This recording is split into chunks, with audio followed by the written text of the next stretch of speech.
저희들 일정이거든요. 그래서 지금 급한 게 지금 이제 막 시작, 이미 입학 허가서하고 학비 고지서 다 받으신 분들이 계시고 일찍 시작하신 분들은, 그 다음에 이번 박람회 때 하신 분들은 이제 입학 원서가 학교에 들어가고, 그 다음에 입학 허가서하고 학비 고지서를 받을 거예요. 그래서 이제 앞으로 준비할 일정에 대해서 조금 더 자세하게 각 가족별로 좀 얘기를 드릴게요. 지금 일단 학비를 이제 9월달 중에 학비를 완납을 다 하실 거고, 그 다음에 신체 검사를 하셨을 거고, 그 다음에 이제 우리가 비자 신청하는 거는 출국하기 8주 전에서 10주 전, 이때가 아마 가장 좋아요. 비자를 신청하는 시점. 그 전에 준비할 서류를 다 준비해 놨다가 우리 올리브 실장님이나 저한테 이메일로 비자 관련 서류를 10주 전이나 8주 전 요 사이에 보내주시면 저희들이 이민성 웹사이트에 가서 모든 자료 업로드해서 온라인으로 결제하고 신용카드 번호까지 필요해요. 그래서 결제해서 비자 신청을 하게 되는데, 일단 그러니까 9월 말까지는 최소한 학비를 완납을 해야 되고, 지금 방학이 좀 껴있어가지고 좀 애매한데 10월 늦어도 1월 달에 입국하시는 집들은요 11월 초에 우리가 비자 신청을 하면 되거든요. 1월, 지금 12월에 입국하실 분들 계시나요 혹시? 네, 그러면 12월에 입국하시는 분들은 10월 한 15일, 20일 정도에 그때 비자 신청을 해야 되니까 제가 들어가자마자 비자 신청 들어가시는 게 좋을 것 같아요. 요즘 저기 이민성 담당자들이 신참들이 되게 많아요. 그래서 실수가 굉장히 많이 나오고 있어요. 이민성에서 뭐 스펠링을 틀린다든지, 그 다음에 비자 끝나는 날짜를 뭐 연도를 바꿔서 쓴다든지 이런 일들이 많기 때문에 가능하면 빨리 들어가시는 게 좋거든요. 그러니까 제가 10월 6일 날 10월 6일부터 일을 하거든요. 그러니까 그때 바로 서류 다 보내주시면 제가 바로 수속 준비 들어갈게요. 2달 이상 보시는 게 좋을 것 같아요. 지금 그러니까 지금 2달 이상이라는 거는 그러니까 8주 아니면은 좀 빨리 10주 전에 출국하기 전에, 뭐 그럼 10주 전이라고 예상하고 12월 15일이다 그러면은 10월 15일 조금 더 앞에 신청을 해도 되겠죠. 10주 전이다 그러면요.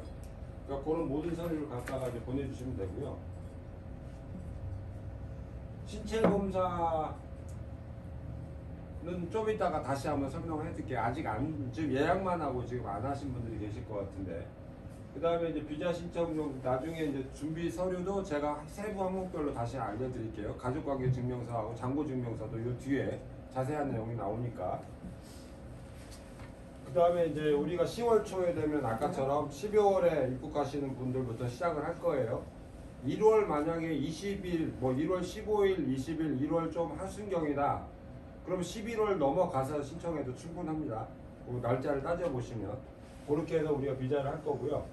그 다음에 11월 이제 출국하기 전에 아빠들 같이 잠깐 왔다 가시는 분도 어떤 게 필요하면, 이게 비지터 비자거든요. 3개월짜리 NJDTA 온라인 웹사이트에 가서 한 5만 원인가 주고 이제 결제하고 사야 되고, 그 다음에 코비드 관련 트러블 패스라고 있어요. 그래서 온라인에 들어가서 이건 돈이 안 들어가고 내가 뭐 지금 뭐 열 감기 있다 없다 뭐 이 정도 간단하게 입력만 해주면 돼요. 그래서 이 잠깐 방문하시는 아버님들도 요 두 가지, 그 다음에 이제 왕복 항공권이 있어야 되겠죠. 아버님들 같은 경우는. 그 다음에 비지터 비자 그 아빠 요거 오시는 분들 왕복, 그 다음에 우리가 학생 비자하고 가디언 비자 받는 부모님들은 요게 필요가 없죠. 우리가 이민성에서 편지로 비자를 받게 될 테니까 그거만 인쇄를 해서 여권에 끼워 넣어서 학생 비자, 가디언 비자, 가디언 비자 일종의 비지터 비자예요. 특수 비지터 비자. 그래서 가디언 비자라고 받았는데, 이메일 받았는데 거기는 비지터 비자로 나와요. 그 다음에 맨 밑에 보면 에서 가디언이라는 그 조항이 있어요. 아이들하고 뉴질랜드에서 항상 같이 체류해야 된다. 뭐 이런 조건들이 이제 밑에 붙어서 우리가 통상적으로 가디언 비자라고 그러는데, 그런 비자가 있으니까 요건 안 해도 됩니다. 엄마들은. 그 다음에 저희들은 이제 유학원에서는 보통 이제 렌트집 찾기 시작해요. 이제 도착하는 날짜를 제가 이제 파악을 각 가족별로 다 해요.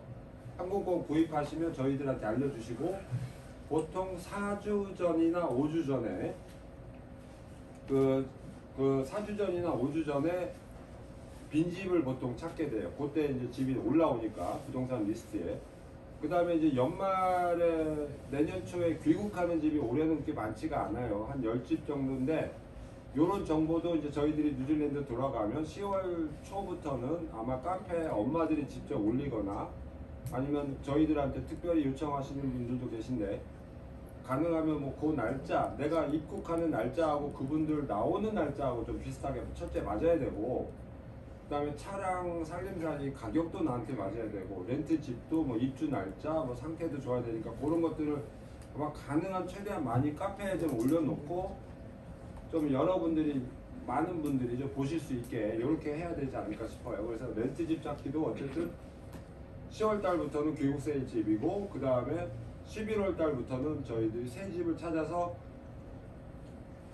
직접 방문을 해야 돼요. 이 집을 얻으려면. 그래서 트레이드미 같은데 웹사이트에 가서 집 보시다 마음에 드는 집 있으면 우리 헬렌하고 앨리스 쌤한테 연락을 주시고 단톡방 다 있잖아요. 그래서 거기다 이 집 좀 봐주세요, 이 집 좀 봐주세요 이렇게 연락을 해주셔도 되고 우리도 같이 보니까 그럼 집이 하나가 마땅한 게 나온다, 입주 날짜가 좀 맞다 그러면 저희들이 일단 그 오픈홈 할 때 뷰잉이라고 그래요. 오픈홈 할 때 우리 직원들이 가서 실제로 가서 둘러보고 사진 찍고 비디오 찍고 해서 아 이 집은 이렇습니다 이렇습니다 하는 거 안내를 의논을 드릴 거예요. 그래서 그 중에 마음에 드는 집이 있으면 고르게 될 거고 그 다음에 계약서 쓰고 계약금을 부동산에 한국에서 송금을 하고 계약금은 보통 4주치 주세거든요. 그러니까 약 한 200만 원 정도를 이제 보증금을 넣고 계약서를 쓰게 되고 그 다음에 이제 첫 주 거 렌트비를 먼저 선납을 해야 되니까 4주치나 5주치를 부동산에 먼저 송금하게 될 거예요. 그래서 계약서를 만들고 오시면 바로 그 집으로 들어가시는 거죠.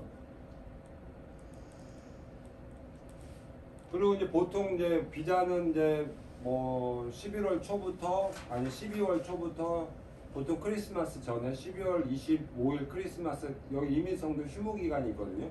그 전에 아마 크리스마스 선물로 12월 늦어도 1월 입국 가족이라고 해도 12월 한 20일 정도까지는 다 이메일로 오는 거거든요. 비자가. 그래서 그거 이메일 첨부 파일을 인쇄해가지고 놓으시면 되고 저희들이 이제 유학원 바캉스하고 연례 휴무 기간이 있는데 어쨌든 요 기간 중에도 먼저 오신 분들을 저희들이 어디 가진 않을 거예요. 타우랑가에서 오신 12월에 오신 분들 업무도 진행이 될 거고 요때 오시는 분들 뭐 집이라든가 이런 업무들은 계속 여기서 하긴 하는데 어쨌든 사무실이 공식적으로 좀 이렇게 쉬는 날이다 이렇게 좀 정해놓고 있고요. 1월 4일부터 이제 우리가 오클랜드 공항에서 이제 도착하시는 날짜별로 홍길동 투어에서 뭐 10인승, 10인승, 16인승 그러니까 인원수, 가방수 이런 거 체크해서 적당하게 좀 편하게 오실 수 있도록 교통편을 오클랜드 공항에서 이제 출발하실 수 있도록 잘 마련해 놓을 거예요.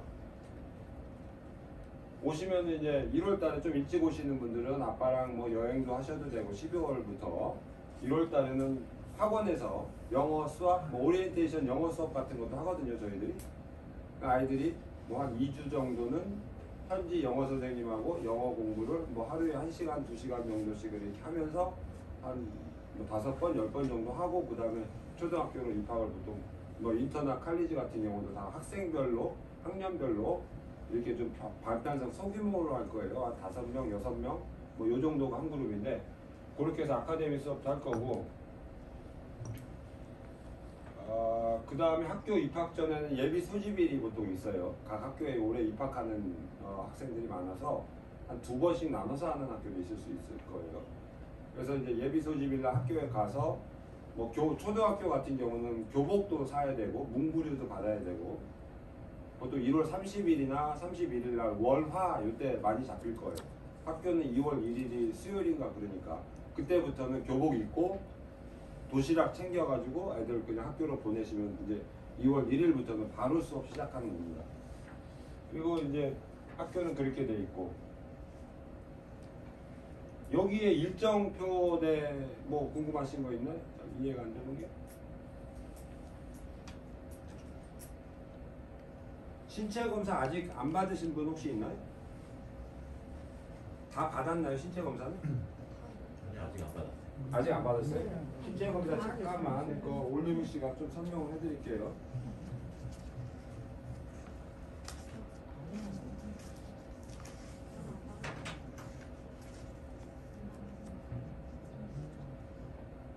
지금 병원은 지금 아시잖아요, 그죠?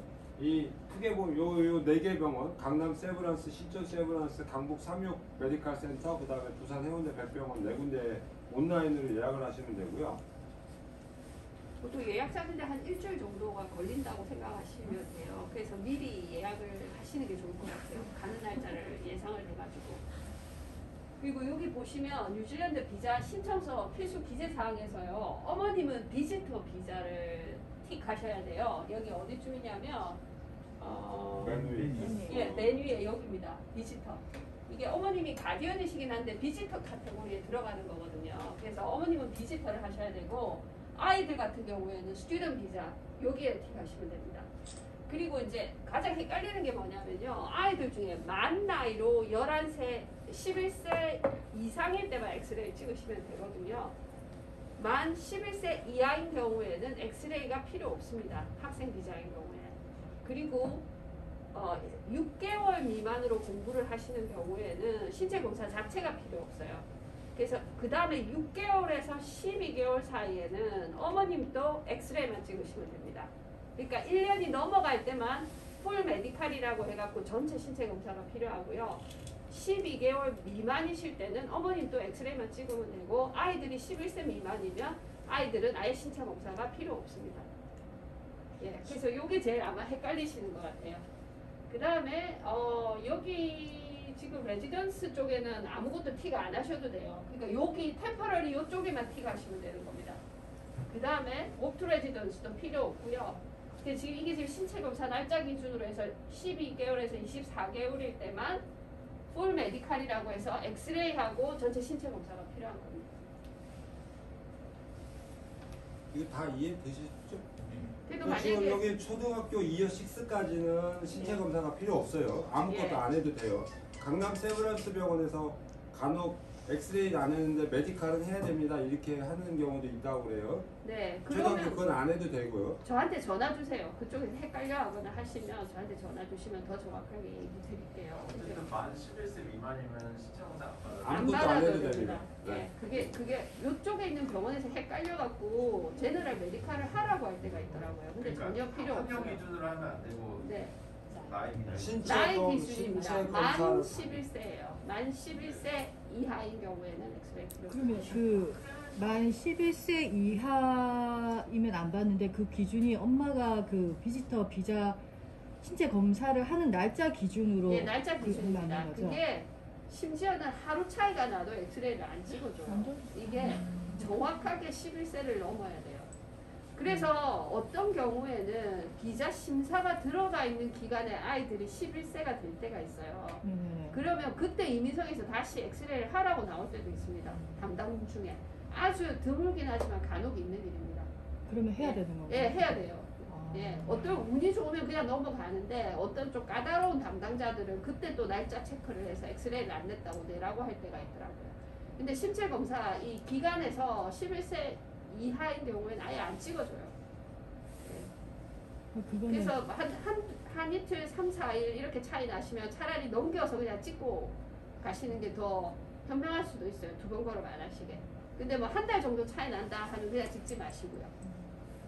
그러면 저 1년 이제 등록했잖아요. 네. 풀 메디컬이 되는 거예요? 아니면 그냥 1년을 만약에 등록을 하신다 그러면 저희가 가능하면은 그냥 풀 메디칼 하시지 말고 엑스레이만 찍고 오시라고 해요. 그래가지고 들어오셔가지고 이제 다시 연장할 때 그 엑스레이를 찍었으니까 나머지 제너럴 메디칼만 따로 하시면 되는 거예요. 그거는 저희가 오셨을 때 뉴질랜드에서 모시고 가서 해드려요. 다시 연장할 때. 그러면 여기서 한 가서 2년, 3년 있을 거라도 간단한 것만 받고 들어가요? 아니요, 여기서 만약에 2, 3년을 생각하시면은 1년 이상으로 해갖고 풀 메디칼 해갖고 오시는 게 제일 좋아요. 풀 메디칼. 이제 한 번 하면은 3년간 안 해요. 안 해도 되거든요. 네, 그러니까 저희가 이거 검사하신 날짜를 그 파일에다 기록을 다 해놔요. 그래가지고 그 다음번 비자 하실 때 요번에는 뭐 메디칼이 전혀 필요 없습니다. 이제 3년째가 되시니까 이번에는 메디칼이 다시 하셔야 됩니다. 이렇게 말씀을 드려요. 그러니까 2년 이상이다 그러면 그냥 네, 다 그냥 풀 메디칼 하시는 게 좋습니다. 왜냐하면은 이게 어떻게 잘못해갖고 이 사람들 이거는 뭐 좀 더 헷갈리게 말씀을 드릴 수도 있는데 1년 비자를 신청하시면 사실 12월 말까지 비자가 나오면 맞는 거예요. 보통 1월에서 1년이니까 12월까지 비자가 나오면 되는데 이민성에서 보통 관례상으로 뒤에 3개월을 더 줘요. 그래서 그 후년 3월까지 비자가 나오거든요. 근데 어떤 담당자들은 이게 1년 이상 내가 비자를 주려면 너 풀 메디칼 필요하니까 또 메디칼 해서 내라고 하는 또 이상한 담당자들도 있어요. 그래서 그냥 1년 이상 생각하시면 그냥 주저하지 마시고 그냥 풀 메디칼 배우시는 게 제일 간단하고 좋습니다. 1년 이상이면. 가격도 저렴해요. 여기서 풀 그러니까 네. 엄마들이 지금 메디카라고 쓰면 한 32만 원짜리가 나와요. 네. 그러니까 그걸 그냥 한꺼번에 해가지고 예. 아까 체류 예정 기간이 12개월에서 24개월.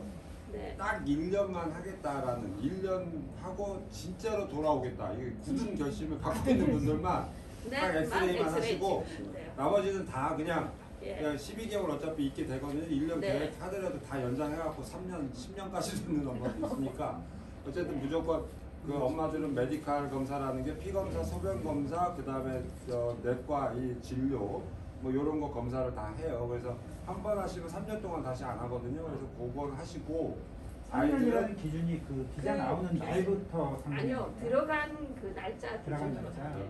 입국 날짜. 입국 날짜, 네. 뉴질랜드 체류 아니요. 입국한 날짜 기준으로 메디칼 한 날짜 기준. 메디칼 한 날짜. 메디칼 한 날짜. 그러면 만약에 3년 우리 같은 경우는 이제 3년을 예. 생각을 하고 있는데 네. 그러면 이제 어저께 신체 검사를 저희가 했거든요. 네.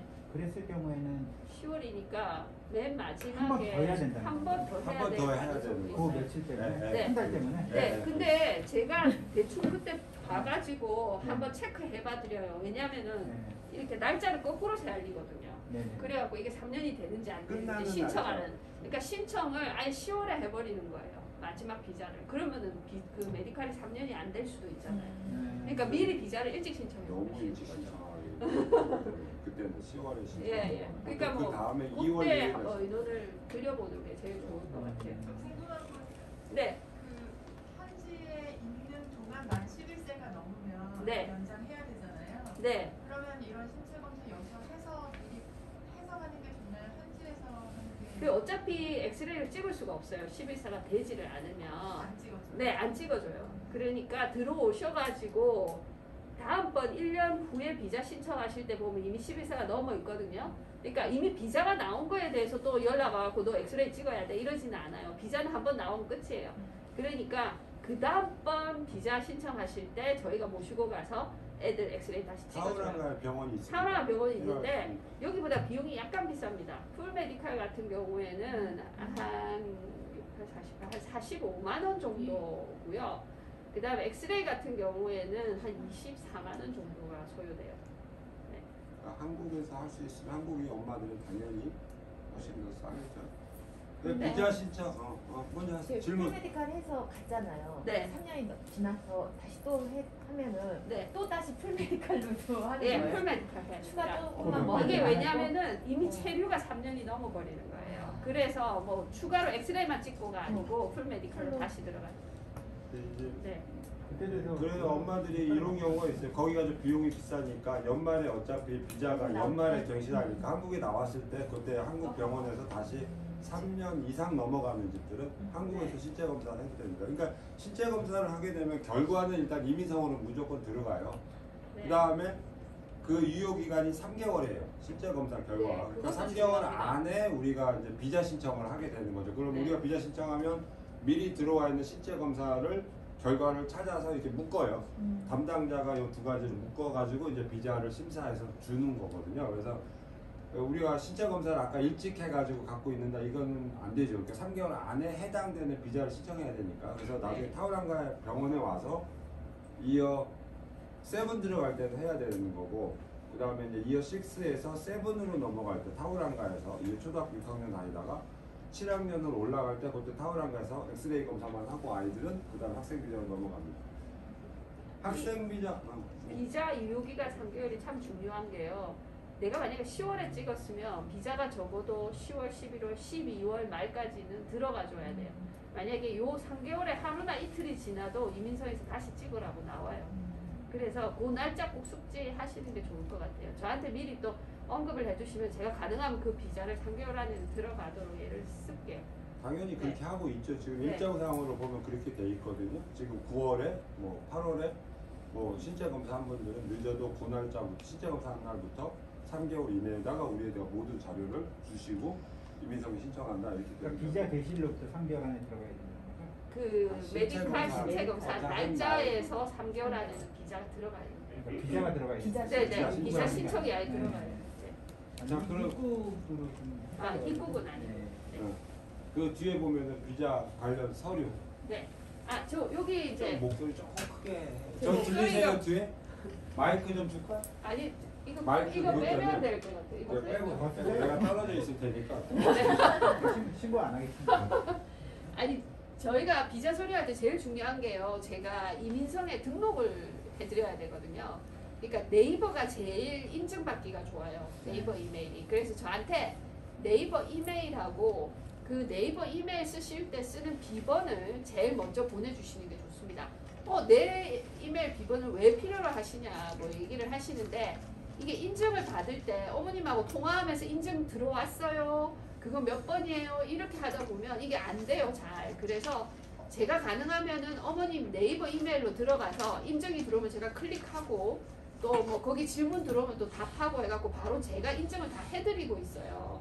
그러니까 만약에 좀 불안하시면 네이버 이메일을 하나 만들어서 저한테 보내셔도 돼요. 그건 상관없습니다. 일단 저한테 네이버 이메일하고 비번을 먼저 주시고 한국 핸드폰 번호도 주셔야 돼요. 요즘 네이버들이 까다롭게 굴어서 저한테 그 다른 사람 이메일로 들어갈 때 네이버 그 전화번호 꼭 물어보더라고요. 그래서 그 세 개를 먼저 주시면 제가 이민성에 먼저 등록을 시켜드릴 수 있어요. 그 다음에 이제 물밑 작업을 이제 이게 시간이 많이 걸리거든요. 입력을 다 하려면. 그 다음에 이제 제가 제일 필요한 게 뭐냐면 여권이에요. 여권 사본. 여권 사본은 이게 이민성에 들어가는 거기 때문에 제일 좋은 거는 PDF 파일로 그 사인면까지 사진면하고 사인면까지 다 나오게 PDF 파일로 복사를 해서 저한테 보내주시면 최고로 좋고요. 아 나는 스캐너가 없어서 이거 너무 나한테 힘들어요 하시는 분은 그냥 JPG로 해서 저한테 보내주셔도 되는데 가능하면 핸드폰으로 그 안에 그 핸드폰 안에 그 파스포트가 규격이 다 들어가게끔 반듯하게 찍어서 저한테 좀 보내주시면 좋겠어요. 그리고 여권 만료일이 중요한데요. 적어도 만약에 올해 들어와서 1월부터 비자를 신청해서 비자 기간을 받으려면 그게 내년 2024년 3월까지는 나오게 하려면은요. 비자 만료일, 그러니까 여권 만료일이 적어도 2024년 5월이나 6월은 돼야 돼요. 그래서 만약에 만료일이 그거보다 짧으신 분은 여권을 아예 연장해가지고 비자 신청하시는 게 좋습니다. 왜냐면은 뉴질랜드 와서 또 여권 연장하시려면 좀 까다롭거든요. 그러니까 처음에부터 보시고 그 만료 날짜가 그거보다 짧으신 분들은 여권도 연장해서 저한테 보내주시면 제일 좋습니다. 그리고 그 다음에 중요한 게 영문 주민등록 등본이거든요. 보통 가족관계 증명에는 아이 한 명의 부모님이 나와 있어요. 근데 보통 아이가 둘이신 분들은 이 영문 가족관계 증명이 제일 좋거든요. 거기 아이들도 다 나오고 부모님도 다 나오니까 그리고 영문 주소도 나오기 때문에 이게 저희들이 쓰기 제일 좋습니다. 그래서 영문 주민등록 등본 보내주시고요. 그 다음에 이 증명사진은 그냥 간단하게 그 실물 크기로 핸드폰에서 찍어가지고 저한테 보내주시면 돼요. 그럼 제가 포토샵 해가지고 쓸 수 있거든요. 그러니까 찍을 때 좀 크게 찍으셔야지 제가 이거 포토샵 하기가 좋습니다. 그래서 여권 사진도 그렇게 다 보내주시면 되고요. 그 다음에 이 신체 검사 하시고 나면 병원에서 뭘 주냐면요. 이 사진이 들어간 서류를 하나 줘요. 그 사진 밑에 그 하단에 보시면 보통 NZER 넘버가 나와요. 그래서 그 서류의 넘버가 제가 필요한 거거든요. 그래서 저기 신체 검사하고 나서 병원에서 서류 한 장을 주시는데 사진하고 그 번호가 나와 있는 서류는 카톡으로 그 면 A4 용지가 다 들어가게끔 찍으셔서 저한테 보내주시면 됩니다. 그거 그대로 저희가 이민성에 업로드 시키거든요. 그래서 그거 보내주셔야 되고요. 그 다음에 그래서 이게 지금 네이버 이메일 주소, 비밀번호, 한국 휴대폰 번호 제일 먼저 주시고 그 다음에 여권 사본하고 영문 주민등록 등본 주시고요. 그 다음에 이제 필요한 게 증명사진, 그 다음 신체 검사 접수증 주시고 나서 그 다음에 이제 중요한 거는 학비를 보통 아까 양 사장님이 말씀하셨다시피 10월 말이나 11월 초에 그러니까 1월에 들어오실 분은 그때 학비를 내시잖아요. 그래서 학비를 내시고 나서 잔고 증명서를 떼야 됩니다. 이민서에서 그 날짜 체크를 해요. 그래서 학비를 만약에 오늘 내셨다. 그러면 보통 한국에서 송금해갖고 저희한테 그 학교로 들어오는 데까지 한 2, 3일 걸려요. 그래갖고 이 사람들이 받아가지고 영수증이 나오는 데까지 한 3일 정도 보시면 되거든요. 그러니까 그 3일을 치시고 그 다음에 잔고를 떼주시는 게 제일 좋아요. 날짜를. 왜냐면 날짜 비교가 되거든요. 그래서 영문 잔고는 굉장히 간단합니다. 금액만 나와 있으면 되고요. 그 은행에 가시면은 영문으로 잔고 증명 발행해 주거든요. USD도 괜찮고 NZD도 괜찮습니다. 그래서 어느 걸로든 상관없으시고요. 잔고 하나 떼서 그것도 역시 PDF 파일로 스캔해서 저한테 보내주시고요. 이게 굉장히 곤란하신 분은 아까 말씀드렸듯이 핸드폰으로 이거 안에 꽉 차게 잘 들어가게 찍어주시면 저희가 컷 해갖고 이거 포토샵 해갖고 넣어볼게요. 그래서 그렇게 주시면 됩니다. 그리고 잔고는 떼고 나면 바로 돈 쓰셔도 돼요. 전혀 제약 없습니다. 잔고만 주시면 돼요. 제가 몇 가지만 더 보충 설명해 드릴게요. 그러니까 지금 잔고 증명은 저희 X는 엄마들이 아실 거예요. 한 사람당 1,300만 원 정도 쉽게 생각하세요. 그냥 엄마 한 명, 애들 한 명이면은 약 3천만 원 정도의 이상의 엄마나 아빠의 한국은행 통장 잔고. 그다음 아이가 2명이다. 그럼 1,300, 1,300, 1,300 해서 합산을 하세요. 그럼 약간 얼마예요? 4천만 원 정도 되나요? 그럼 4천만 원 정도의 잔액, 뭐 거래 내역 다 필요 없고요. 엄마나 아빠 이름 있고 잔액 4천만 원 정도가 US 달러든 뉴질랜드 달러로 영어로 이렇게 발급받아 보면 나와요. 그러니까 이 서류는 비자 신청하기 맨 마지막에 주시는 서류예요. 그러니까 학비 영수증은 지금 빨리 이제 학비를 먼저 내고 영수증을 받고 나머지 서류 좀 준비를 해주시고 마지막에 비자 신청하기 일주일 이내 한 3, 4일 이내 것 가장 최신의 것의 잔고 증명이 필요해요. 그러니까 우리가 뭐 11월 1일에 비자 신청을 하는데 뭐 8월 달 거, 9월 달 거 넣으면 뭐 소용이 없어요. 그러니까 그 마지막에 비자 신청 서류는 잔고 증명서다. 그다음에 그 금액을 발급받아서 그거까지 한 뒤에 올리브 실장님이나 저한테 이메일로 이렇게 좀 보내주시면 저희들이 체크하면서 혹시 빠진 거 있으면 요거 좀 부탁해요, 이것 좀 부탁해요 이렇게 해가지고 비자 신청을 저희들이 하게 되고 마지막에 이제 신용카드가 여기가 지금 빠져 있는데 그러네요. 그다음에 지금 요즘에 이제 아빠 유학 동의서 이런 것들도 사실 이제 요즘은 여기 한국에서 출발하는 분들한테는 늦지 않아요.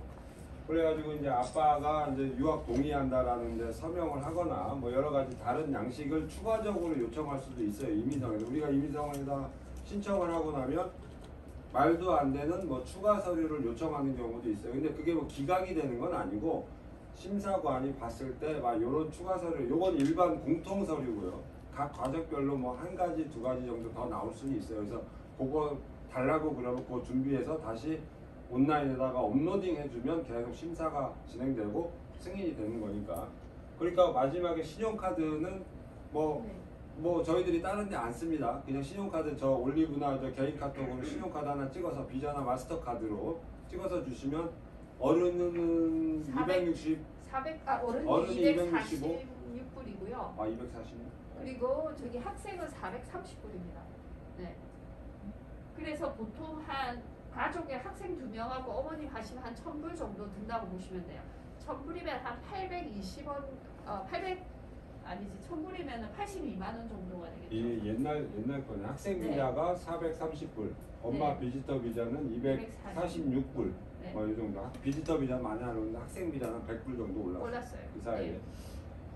그래서 뭐 이런 이메일, 요 자료들은 제가 대부분 다시 한번 전체 이메일로 요 첨부 파일을 다시 또 보내드릴 거예요. 마지막에 비자 신청하는 준비 단계에서 카톡으로 요 비자 신청 관련 서류 안내문을 또 카톡으로 드리니까 그거 보시고 거기에 맞춰서 서류 준비해서 저희들한테 카톡이나 이메일로 이렇게 보내주시면 되고요. 비자 관련 서류 준비, 이 가족관계 증명서 있잖아요. 영문 주민등록 등본하고 이거 왜냐면 나중에 이제 우리가 보낼 때 가장 이민성에서 중요하게 보는 건 이 사람이 여기에서 취업을 해서 돈을 벌 거냐, 뭐 인력, 뭐 요런 문제, 이민에 관심이 있느냐, 뭐 요런 부분이고, 우리가 1년 동안 먹고 살 돈이 충분히 있다. 이 돈이 한국에서 아빠가 정기적으로 송금해 준다. 유학생 학비를 송금해 주고 생활비를 대준다. 요런 가족 관계를 증명하기 위한 거예요. 그래서 간혹 아빠랑 엄마가 영문 주민등록 등본상 뭐 집 문제나 이런 것 때문에 분리되어 있는 분이라면 가족관계 증명서, 아까 올리브 실장님 얘기한 것처럼 가족, 옛날 호적 등본이거든요. 엄마 아빠 아이들 다 나와 있는 영문 가족관계 증명서를 떼서 엄마 아빠 아이들 이름이 다 나오는 거 두 가지 중에 하나면 됩니다. 영문 주민등록 등본이나 영문 가족관계 증명서 두 가지 중에 하나예요. 심사 기간은 보통 요즘에 한 4주에서 이민성에서 얘기하기로는 8주 정도를 예상하라고 그래요. 8주. 늦어도 심사 기간이 8주 안에는 비자 심사를 해서 승인을 해주겠다는 의미거든요. 그래서 빨리 나오는 경우는 요번에 한 2, 3주 만에 나오는 경우도 있지만 보편적으로 중간값을 따져보면 5, 6주 정도 심사 기간이 지나서 비자가 이메일로 나온다. 만약에 추가 서류를 요청을 받았다. 그러면 그거만 빨리 준비해서 넣으면 그 전체 심사 기간 중에는 별 영향은 없습니다. 한 가지 더 말씀드리고 싶은 거는요. 비행기표를 만약에 그 전에 끊으실 경우에는 저한테 꼭 비행기표도 보내주세요. 왜냐하면 요즘 담당자들한테 언제쯤 들어올 거라고 얘기를 하고 비행기표를 보내줘야 될 때도 있더라고요. 이 담당자들이 요즘 날짜를 너무 이상하게 계산을 해서 가능하면 증명할 수 있는 서류는 다 보내고 있어요. 비자 관련 서류는 그 트래블러 패스는 네. 만약에 아이랑 엄마는 필요가 없나요? 이거를? 아니요, 예. 그건 누구나 다 해야 됩니다. 그거 누구나 다 해야 누구나 예, 다 해야 됩니다. ETA 비자가 아빠만 하면 된다고 그래요. 그거는 NZ ETA라는 그러니까 그거 이거는 나서 아빠가 하고 네네. 엄마는 비자니까 다 엄마는 있어야 학생이냐. 되죠? 네, 그거 트래블러 패스는 한 사람당 한 명씩. 아이들도 한 명씩 다 이름을 따로따로 이렇게 등록을 해놔야 됩니다. 뭐예요?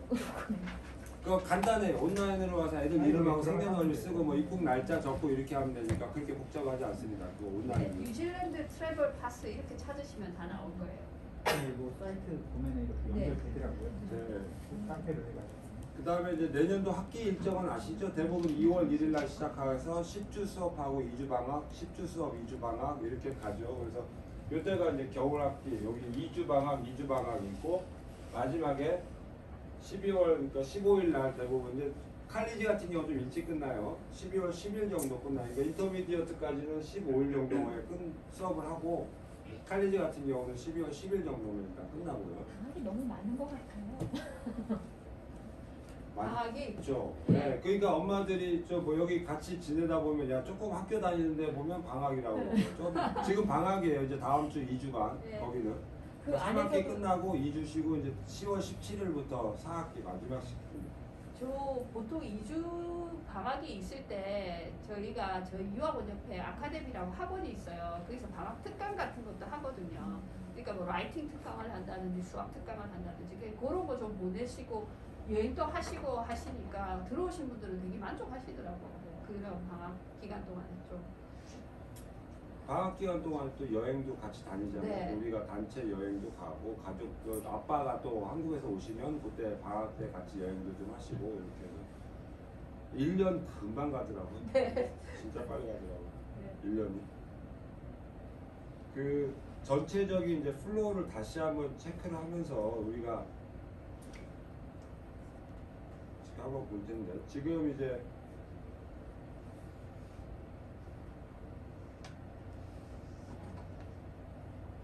지금 저희들이 이제 입학 허가서하고 학비 납입 단계에 와 있잖아요.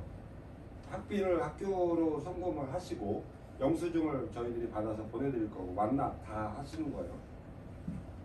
그 다음에 이제 아까 올리브 우리가 얘기하는 것처럼 비자 신청을 빠르면 한 석 달, 한 10주 전에 출국하기 10주 전에 그 다음에 좀 늦어도 8주 전에는 비자 신청을 해야 되고 그 다음에 요것도 뭐 우리 학교 입학 수속료 같은 거는 지금 이제 내시면 되고 아직 안 된 분들은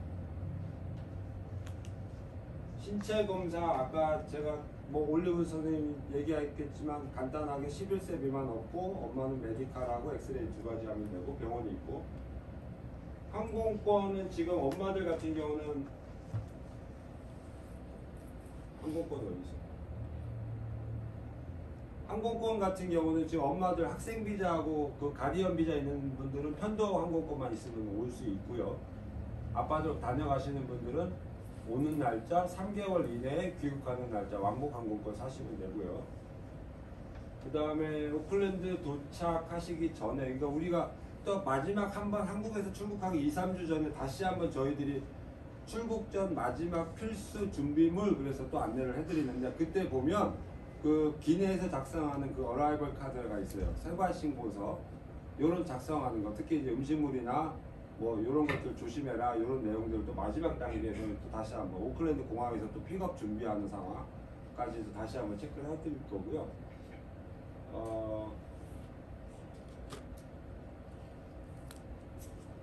학생 비자 서류도 저희들이 다시 한번 각 가족들한테 저희 카톡이나 뭐 일단 드리겠지만, 일단 기본적인 것들은 여권, 증명사진, 신체검사, 가족관계 증명서, 마지막에 잔고증명서 띄어서 보내주시면 우리가 알려드립니다. 이거죠.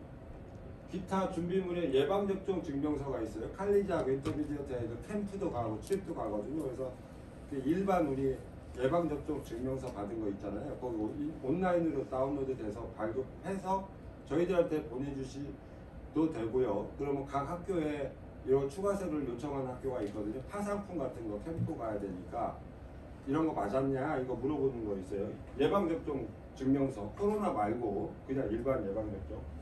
면허증, 지금 미리 준비해야 될 거는 면허증이에요. 요즘에는 이제 국문하고 영문하고 같이 돼 있는 거 있잖아요. 요거를 하나 만드세요. 그러니까 옛날처럼 1년짜리 국제 면허증 그거 필요 없고요. 영어로 일단 아예 면허증을 바꾸면 그거 하나 하고 운전 경력 증명서라는 게 있어요. 이게 인터넷에 다운로드 받아갖고 오세요. 2년 이상 운전을 했다라는 증명서가 있을 거예요. 그래서 요 두 개를 갖고 오면 뉴질랜드에 오면 뉴질랜드 면허증 발급하는 기관이 있어요. 가가지고 시력 검사만 하고 바로 뉴질랜드 10년짜리 면허증으로 줍니다.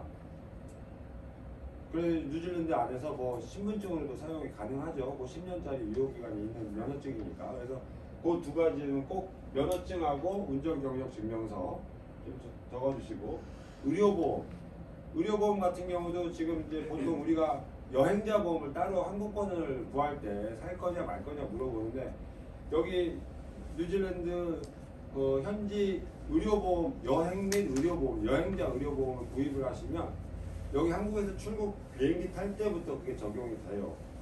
그래서 출국하기 전날 보통 우리가 의료보험을 가입해서 가입하고 그 다음에 한국에서 출국하는 거죠. 안심이 되죠. 그러면 조금 더. 의료보험 같은 경우는 이제 엄마랑 애들 2명이면 보통 2,500불 이하 개인 휴대폰, 노트북 뭐 이 정도까지 커버해 주는 게, 성인 한 명에 어린아이들 1명, 2명, 3명이든 1년에 한 65만 원 정도 되고요.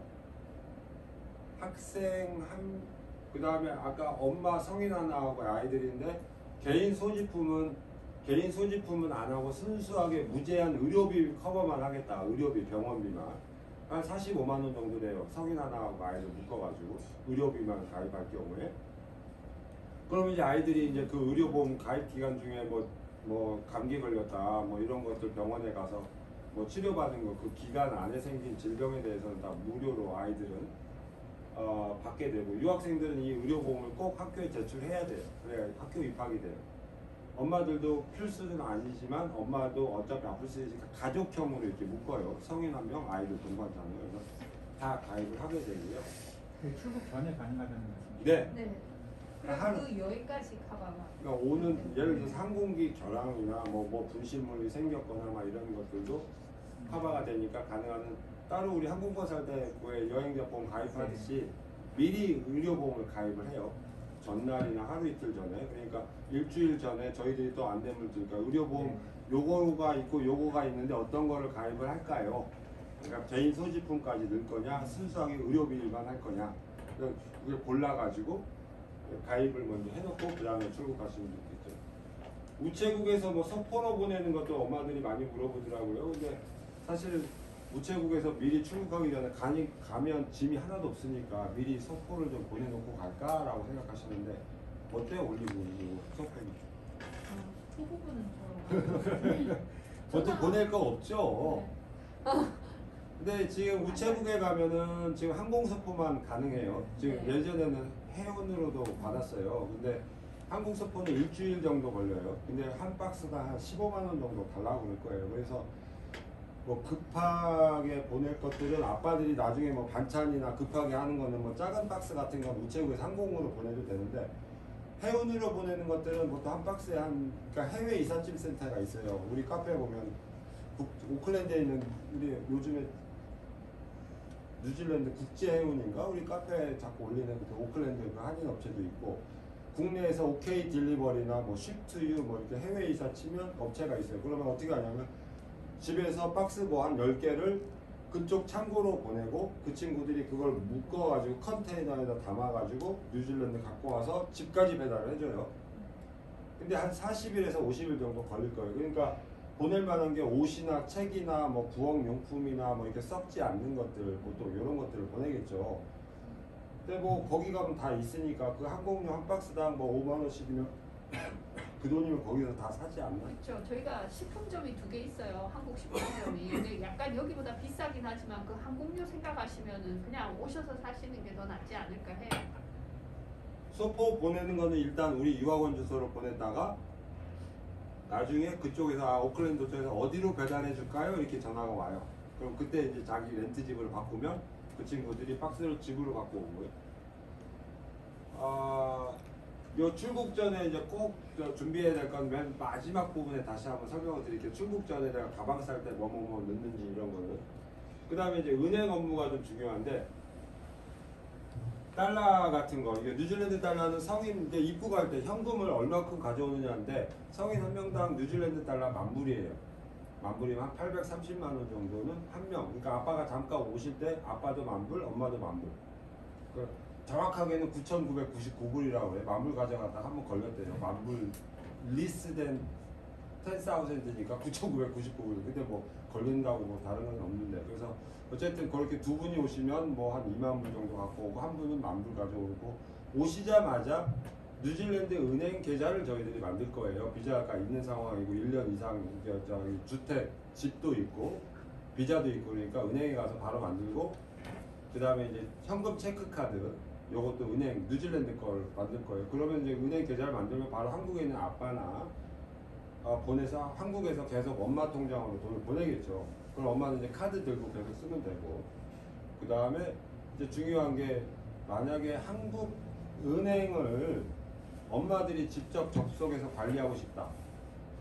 그죠? 지금 이제 모바일 뱅킹들 많이 하시잖아요. 그러니까 모바일 뱅킹을 한국 번호를 내가 뉴질랜드 가서 쓸 거냐 말 거냐를 결정해야 되는 거죠. 한국 번호 그냥 여기서 중지나 해지해버리고 아니요 한국 번호를 살려갖고 뉴질랜드 가서 살겠다. 그 심카드를 가지고 쓰겠다고 그러면 한국에서도 그러니까 뉴질랜드에서도 그 모바일 그 한국 번호가 로밍 상태에서 은행 문자를 받을 수 있거든요.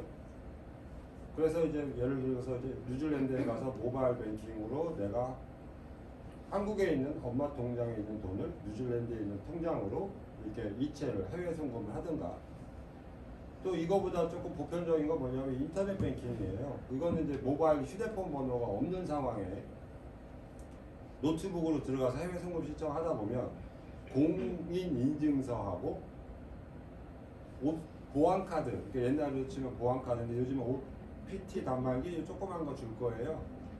휴대폰 인증이 아니라 OPT 단말기에 있는 숫자 그거를 넣으면 내 본인 인증이 되는 거거든요. 그래서 엄마들이 내 거 한국에 있는 국민은행 통장을 관리하고 싶다.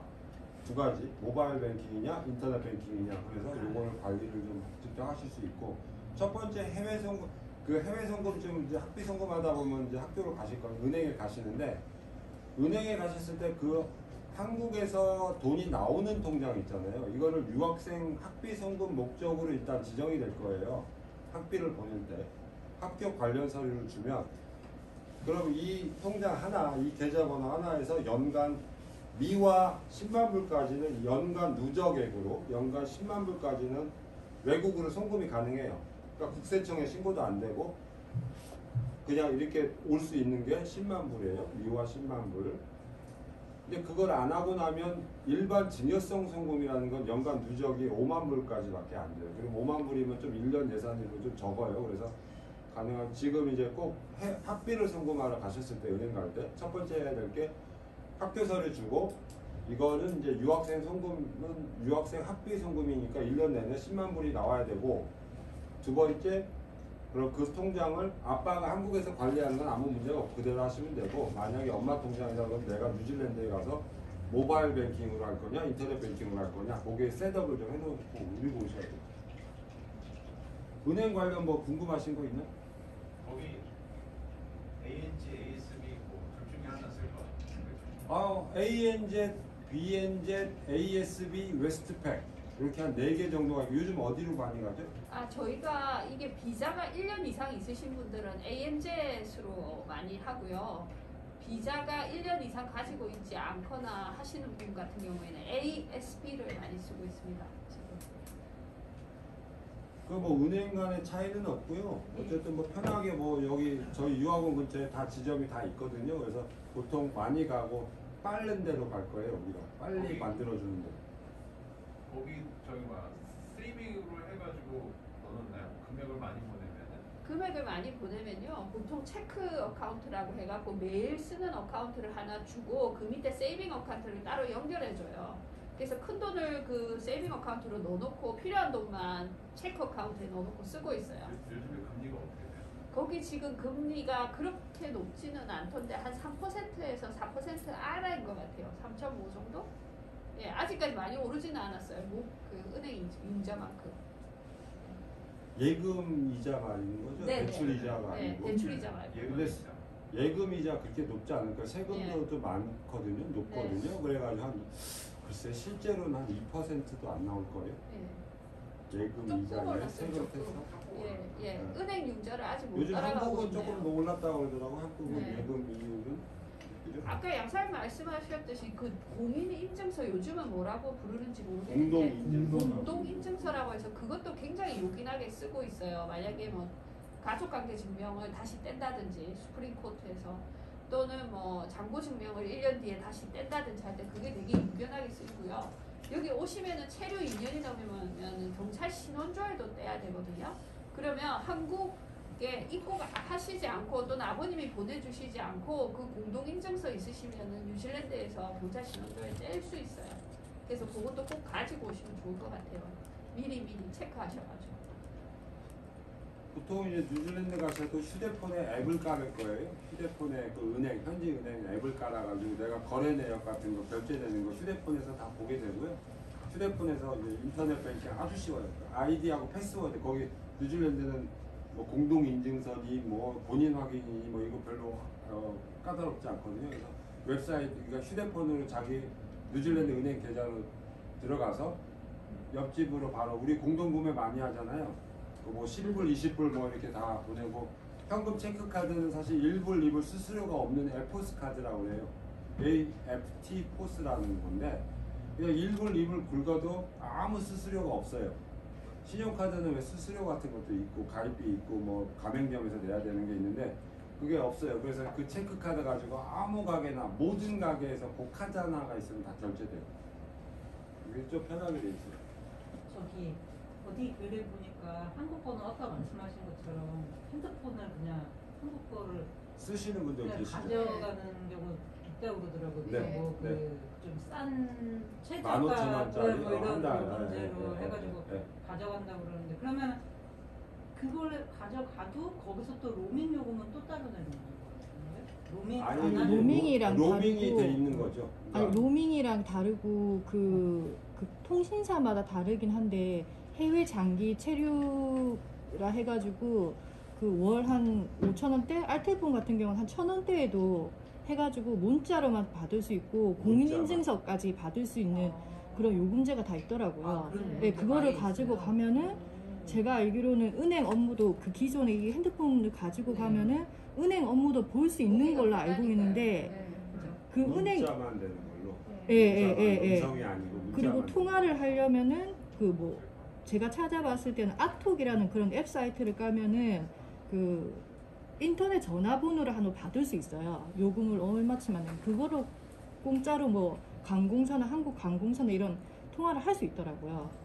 그런 걸 하면은 그리고 나중에 육합 카페 좀 근데 그 그러니까 아까운 정보를 쓰던 번호를 버리지 않고 그렇게 네, 계속 번호는 안 유지하는 지워져요. 거죠. 유지도 되니까. 그렇지. 유지도 근데 되니까. 제가 또 궁금한 거는 가져가면은 그런 네. 식으로 바꿔서 가져가면 여기 기본에 깔려있던 그 한국 그 은행 앱들 있잖아요. 네, 네. 그것도 그대로 쓸 수 있는지가 조금 궁금해요. 앱이라는 건 인터넷으로 쓰는 거니까 네, 다 와이파이가 쓸수 있는 있으면 거죠. 쓸수 당연하죠, 있는지. 당연하죠. 근데 이제 네. 그게 문자 인증, 본인 확인을 어떤 식으로 받을 거냐의 문제인 거죠. 네, 그거는 그렇게 하면은 받을 수 네. 있는 걸로 알고 있어요. 네. 네. 그러니까 뭐 우리가 카톡 이제 보이스톡 잘 되니까 우리가 아는 사람은 보이스톡을 하는데 지금 아까 그 앱 인터넷 전화 앱을 통해서 뭐 한국의 뭐 관공서에 전화할 수 있다. 네, 그런 네. 것도 뭐 좋은 상품인 것 같아요. 그건 저 처음 들어봤어요. 그러니까 인터넷 앱 전화. 네, 네, 그 우리가 이제 070을 지금 우리 서비스를 쓰고 있는데 예, 인터넷 번호잖아요. 네, 그렇죠. 예, 예, 예. 인터넷 전화 그 번호를 설치하는 것도 있고 말씀하신 거로 요즘은 그 또 진보가 되니까 테크놀로지 2심이라는 것도 있어요. 사실은 2심.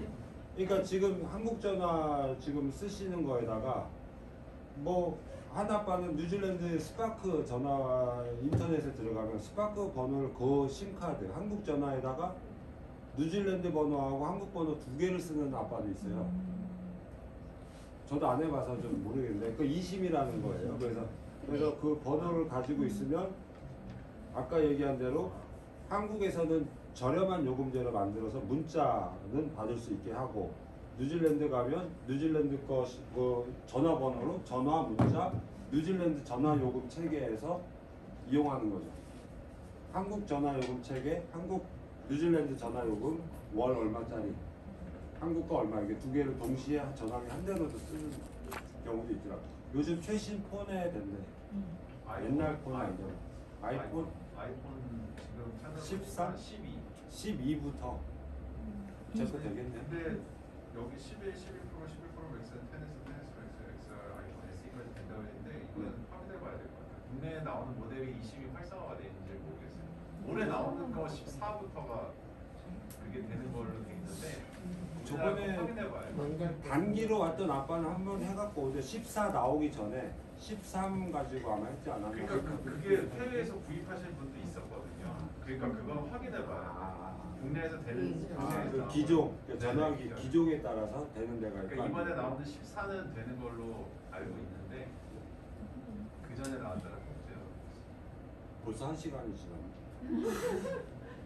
지금 여기까지 일단 잠깐 쉽게 뉴질랜드 이제 공항에 이제 오시면 이제 올 때 오늘도 비행기 타러 가시는 엄마가 막 아침에 전화 왔어요. 아 우리 이 티켓 인쇄를 안 했는데 뭐 이메일 안 했다 그래서 가기 전에 미리미리 서류 준비를 좀 하시는 게 좋을 것 같고 사실 이 티켓 종이로 된 프린트된 거는 사실 필요가 없는데 엄마 아침에 그때 걱정하시더라고요. 그래서 저희들이 아까 얘기한 것처럼 홍길동에서 10인승 뭐 16인승 버스 가지고 공항에 나갈 거예요. 그래서 만나가지고 뉴질랜드 이제 타우랑가까지 한 3시간 정도 한번 쉬고 한 3시간 정도 걸려서 집에 오시면 우리 직원들이 각 집에서 좀 기다리면서 그 다음에 첫날은 이제 뭐 시장 보겠죠. 한국 슈퍼나 우리나 뉴질랜드 슈퍼 가가지고 시장도 보고 필요하면 이제 가구 가전 같은 거 좀 미리 사놓든가 아니면 오자마자 바로 쇼핑하러 다니던가 필요한 걸 딱 먼저 살 거고 첫날에 두 번째 날은 이제 자동차 쇼핑을 가겠죠. 자동차 두 번째 날 자동차 평균 한 10,000불짜리면 한 800만 원에서 한 1,000만 원짜리 일본에서 바로 가져온 거. 그 다음에 뭐 거기서 타던 거라도 뭐 한 고언저리. 그래서 돈 주면 바로 열쇠 주는 거. 아니면 번호판이 없는 경우는 번호판 붙이는데 하루 정도 걸려요. 번호판 등록하는데. 그래가지고 이제 와서 차 사고 만약에 그날 열쇠를 받았다 그러면 그날 첫날 집, 유학원, 학교 이 정도 기본 연수 한번 하고 두 번째 날에 세 번째 날에도 다시 만나서 또 한 번 운전 연수를 하면서 필요한 거 뭐 침구나 뭐 부엌용품이나 필요한 것들 쇼핑하면서 운전 연수하고 그래서 늦게 오시는 분들 1월 25일, 26일 설 지나고 오시는 분들도 그런 준비 과정 한 일주일 4, 5일 정도 지나고 나면 아이들 이제 학교 바로 데려다 줄 수 있게 해줘. 시장 봐서 도시락 싸가지고 합격 보내주고 그 다음에 엄마들은 또 운전 연수하면서 또 필요한 물건도 사고. 그러니까 좀 1월 25일 이후에 와도 뭐 크게 문제는 없을 것 같아요. 첫날에 은행 업무, 은행 통장 개설은 첫날에 하시는 거죠? 아, 그거 뭐 원하시는 대로 하는데 첫날은 보통 시장 이렇게 먹을 거 준비하느라고 은행 갈 시간은 별로 없는 아니, 것 그 같더라고요. 은행을 만들어야 돈을 바로 또 예. 송금을 해가지고 쓸 수가 예. 있어요. 첫날은 날짜- 보통 현금을 가져오시니까 바로 그렇게 혹시 성공 현금 갖고 오는 걸 부족할까봐 에이, 그 얼마나 2만 불 그게- 가져오시는데. 차를 좀- 그래도 차를 같은 거를 사고 뭐 하고 그러면 아, 차는 외상으로 해줄게요, 아, 그럼 차- 저희 같은 경우는 네. 12월 31일 날 들어가서 오클랜드에서 좀 놀다가 그렇죠. 서울로 1월 넘어갈 4일 날 건데 오시죠. 그럼 1월 4일 날 아침 일찍 이렇게 홍길동 여행사에서 거기서 픽업을 바로 네, 네, 그렇죠. 아, 비행기 시간이랑 보통 맞춰야 되니까 그날 그 시간 도착하시는 집도 있으니까. 네네네. 아 그리고 그럼 아침에 8시 정도에 9시, 8시에 비행기가 내릴 거예요. 그러니까 호텔에서는 한 7시 반, 7시 정도에 픽업을 해서 내려오는 길이거든요. 그래서 공항 가서 다른 사람들 저희 다시 태우고. 공항으로 갔다가 가는 거예요? 그러니까 내려오는 길이에요. 어. 그러니까 공항이 밑에 쪽에. 그러니까 우리가 공항에 가면 오클랜드 시티로 올라가죠. 그 다음에 이제 거기서 시티에서 홍길동에 출발하거든요. 그래서 먼저 모시고 내려오면서 공항 들렸다가 그 다음에 타워랑가 이렇게 내려오는 길입니다. 근데 저희 짐이 어마무시한데 한 그러면은 12개 아니 정도 어쨌든 돼요. 저희들이 오시기 전에 인원수하고 가방 개수도 대부분 다 체크를 해요. 그래서 거기에 맞춰서 준비를 합니다. 그리고 지금 이제 공항 그래서 이제 오시면은 그래서 은행 같은 경우는 이제 이런 경우는 아마 저희들이 은행 약속을 미리 그러니까 우리가 그냥 바로 은행 가서 만들지는 못해요. 은행 직원들하고 다 약속을 해야 됩니다. 뭐 이 직원들이 없기 일주일 때문에. 정도 걸려요. 예약제가요? 예약. 그래서 지금 도착하시는 날짜랑 그 하루 이틀 사이에 도착해서 그 다음 날이나 그 다음 날 정도에 은행에다 약속 잡아서 창구 직원을 만나서 은행 계좌를 만들어야 되니까 약속도 다 미리 좀 해놓고 그렇습니다. 그다음에 이제 오시면 이제 저희들이 뭐 여러 가지 뭐 해드리는 일, 귀국하실 때까지 뭐 학교 통역, 병원, 사고 뭐 이런 거 뭐 저희들이 다 계속 이제 정착 서비스 개념으로 계속 이어 나가게 되겠죠. 지금 여기서 빠진 내용이 있나? 국장에서 나중에 이제 뉴질랜드에 오신 뒤에 이제 우리 유학원 서비스 비용은 한 가족당 4,500불이에요. 그래서 이제 그때 뉴질랜드에 오셔서 주고 만약에 이제 이런 경우도 있어. 한국에서는 지금 아까처럼 현금이 계속 부족하다고 그러니까 조금 일주일이나 2주일 뒤에 주셔도 되고 뭐 여유가 있으면 뭐 도착해서 현금 들고 다니기 부담스러우면 얼른 주고 그냥 그렇게 하셔도 되고 심지어 한국에서 미리 송금하고 오셔도 됩니다. 혹시 이제 현금이 부족할 것 같으면 회사 통장으로 해외 송금 대신에 귀찮아가지고 해외 송금하셔도 되고 한 가지가 지금 이런 부분 픽업하는 부분에서 제가 아침에도 다시 한번 좀 물어봤는데 이것도 중요한 얘기는 아니에요. 나중에 따지게 하는데 이 우리가 그 정착 서비스 중에는 오클랜드 픽업하는 처음 입국 할 때는 그 포함이 돼 있어요. 각 가족들 우리가 픽업을 해주겠다. 아 근데 그거에 몇 명까지냐 그 가족이 어디까지 우리가 커버를 해주냐. 예를 들어 할머니 뭐 내가 뭐 친구 뭐 언니 뭐 이렇게 같이 오는데 이분들도 다 무료로 다 처음에 태워주느냐 이 부분이거든요. 그래가지고 제가 요번에 좀 심사숙고해서 엄마랑 아이들은 아예 그 포함이 당연히 되고 가디언 비자 학생 비자는 아빠들은 좀 120불씩 좀 더 내둘라 이렇게 요청을 드렸어요.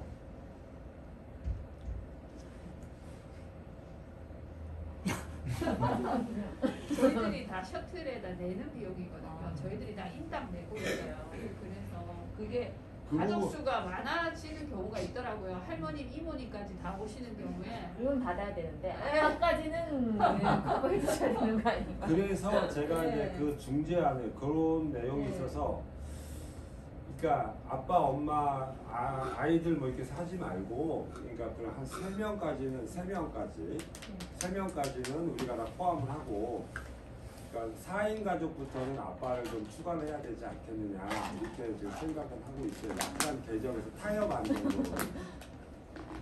그래 왜냐면 이제 저 할머니가 아빠가 못 오시고 할머니 할아버지가 오시는 분도 계시니까 예를 들어서 아빠 못 오고 할머니 할아버지가 같이 이제 3인까지 오시는 경우도 있는데 그럼 할아버지 할머니 온다고 한 명씩만 추가하면 되잖아요. 그래서 아마 그 정도 선에서 제가 다시 한번 안내를 다시 한번 더 드릴게요. 이게 뭐 큰 비용은 아니지만 그래도 기분의 문제라고 자꾸 좀 항의하시는 분이 계셔가지고 타협안을 한 그 정도 생각을 하고 있습니다. 아까 아침에 세금 얘기하니까 엄마들이 금방 아 그래서 그렇구나 이러는데 세금이 굉장히 높아요 뉴질랜드가. 그래서 부가세 15%라는 게 있어가지고 사실은 저는 뭐 이걸로 해서는 사실은 회사 운영이 잘 안 됩니다. 사실은 회사 세금이 워낙 비싸가지고. 그 다음에 이제 빨리빨리 좀 넘어가야 될 것 같아요. 질문 같은 거는 계속 하세요. 지금 뭐 이렇게 듣다가 궁금하신 거 있으면 올리브 선생님이 뭐 올리브 시장 답해줄 테니까. 마지막 이제 우리가 출국 준비물 같은 거 좀 한번 체크를 다시 한번 해볼게요.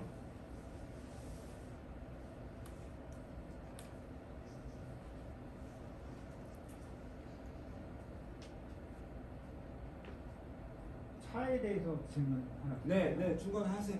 지금 뭐 카페상에 보면 네. 5,000불짜리도 있고 보통 이제 말씀하신 타고 기본 다니는 차. 만불 정도. 네.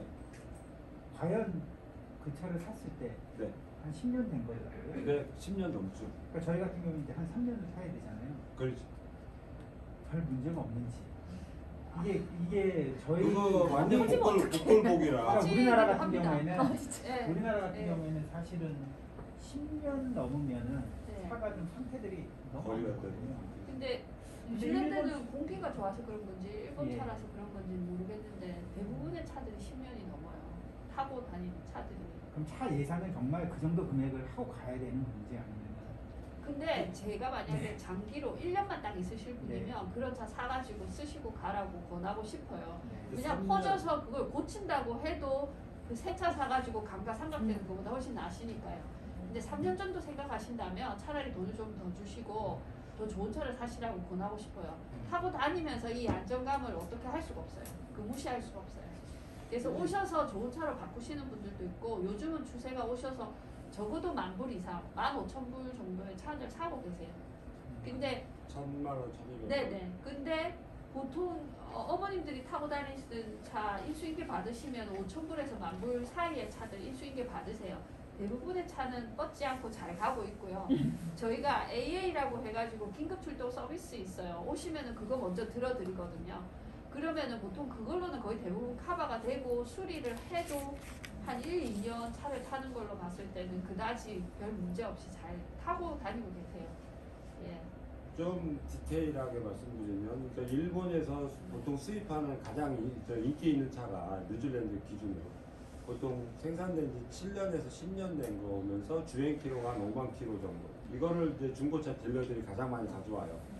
그러니까 그게 한 13,000불 정도, 1,000만 원 정도 되는 건데 도요타나 뭐 닛산, 혼다 이런 것들이 대부분 좀 내구성이 좋아서 또 뭐 수리가 한다고 해도 부품값이 싸니까 그래 보통 그런 한 1,000만 원에서 뭐 한 13,000불에서 15,000불 되면 아주 겉으로 보기에는 완전 새 차 같아요. 안에도 깨끗하고 일본 친구들이 깨끗하게 쓰나 봐요. 거의 안 타요. 그러니까 5만 킬로. 그게 한 7년 정도 타요. 7, 8년 네, 됐는데 그렇게 주행 해야지. 거리는 5만 킬로 정도밖에 안 돼요. 5만 킬로도 안 되는 것도 있어요. 4만 킬로, 5만 킬로. 한국에서 한 2년 정도 탄 거밖에 안 되는 거예요. 사실은 주행 거리로 보면.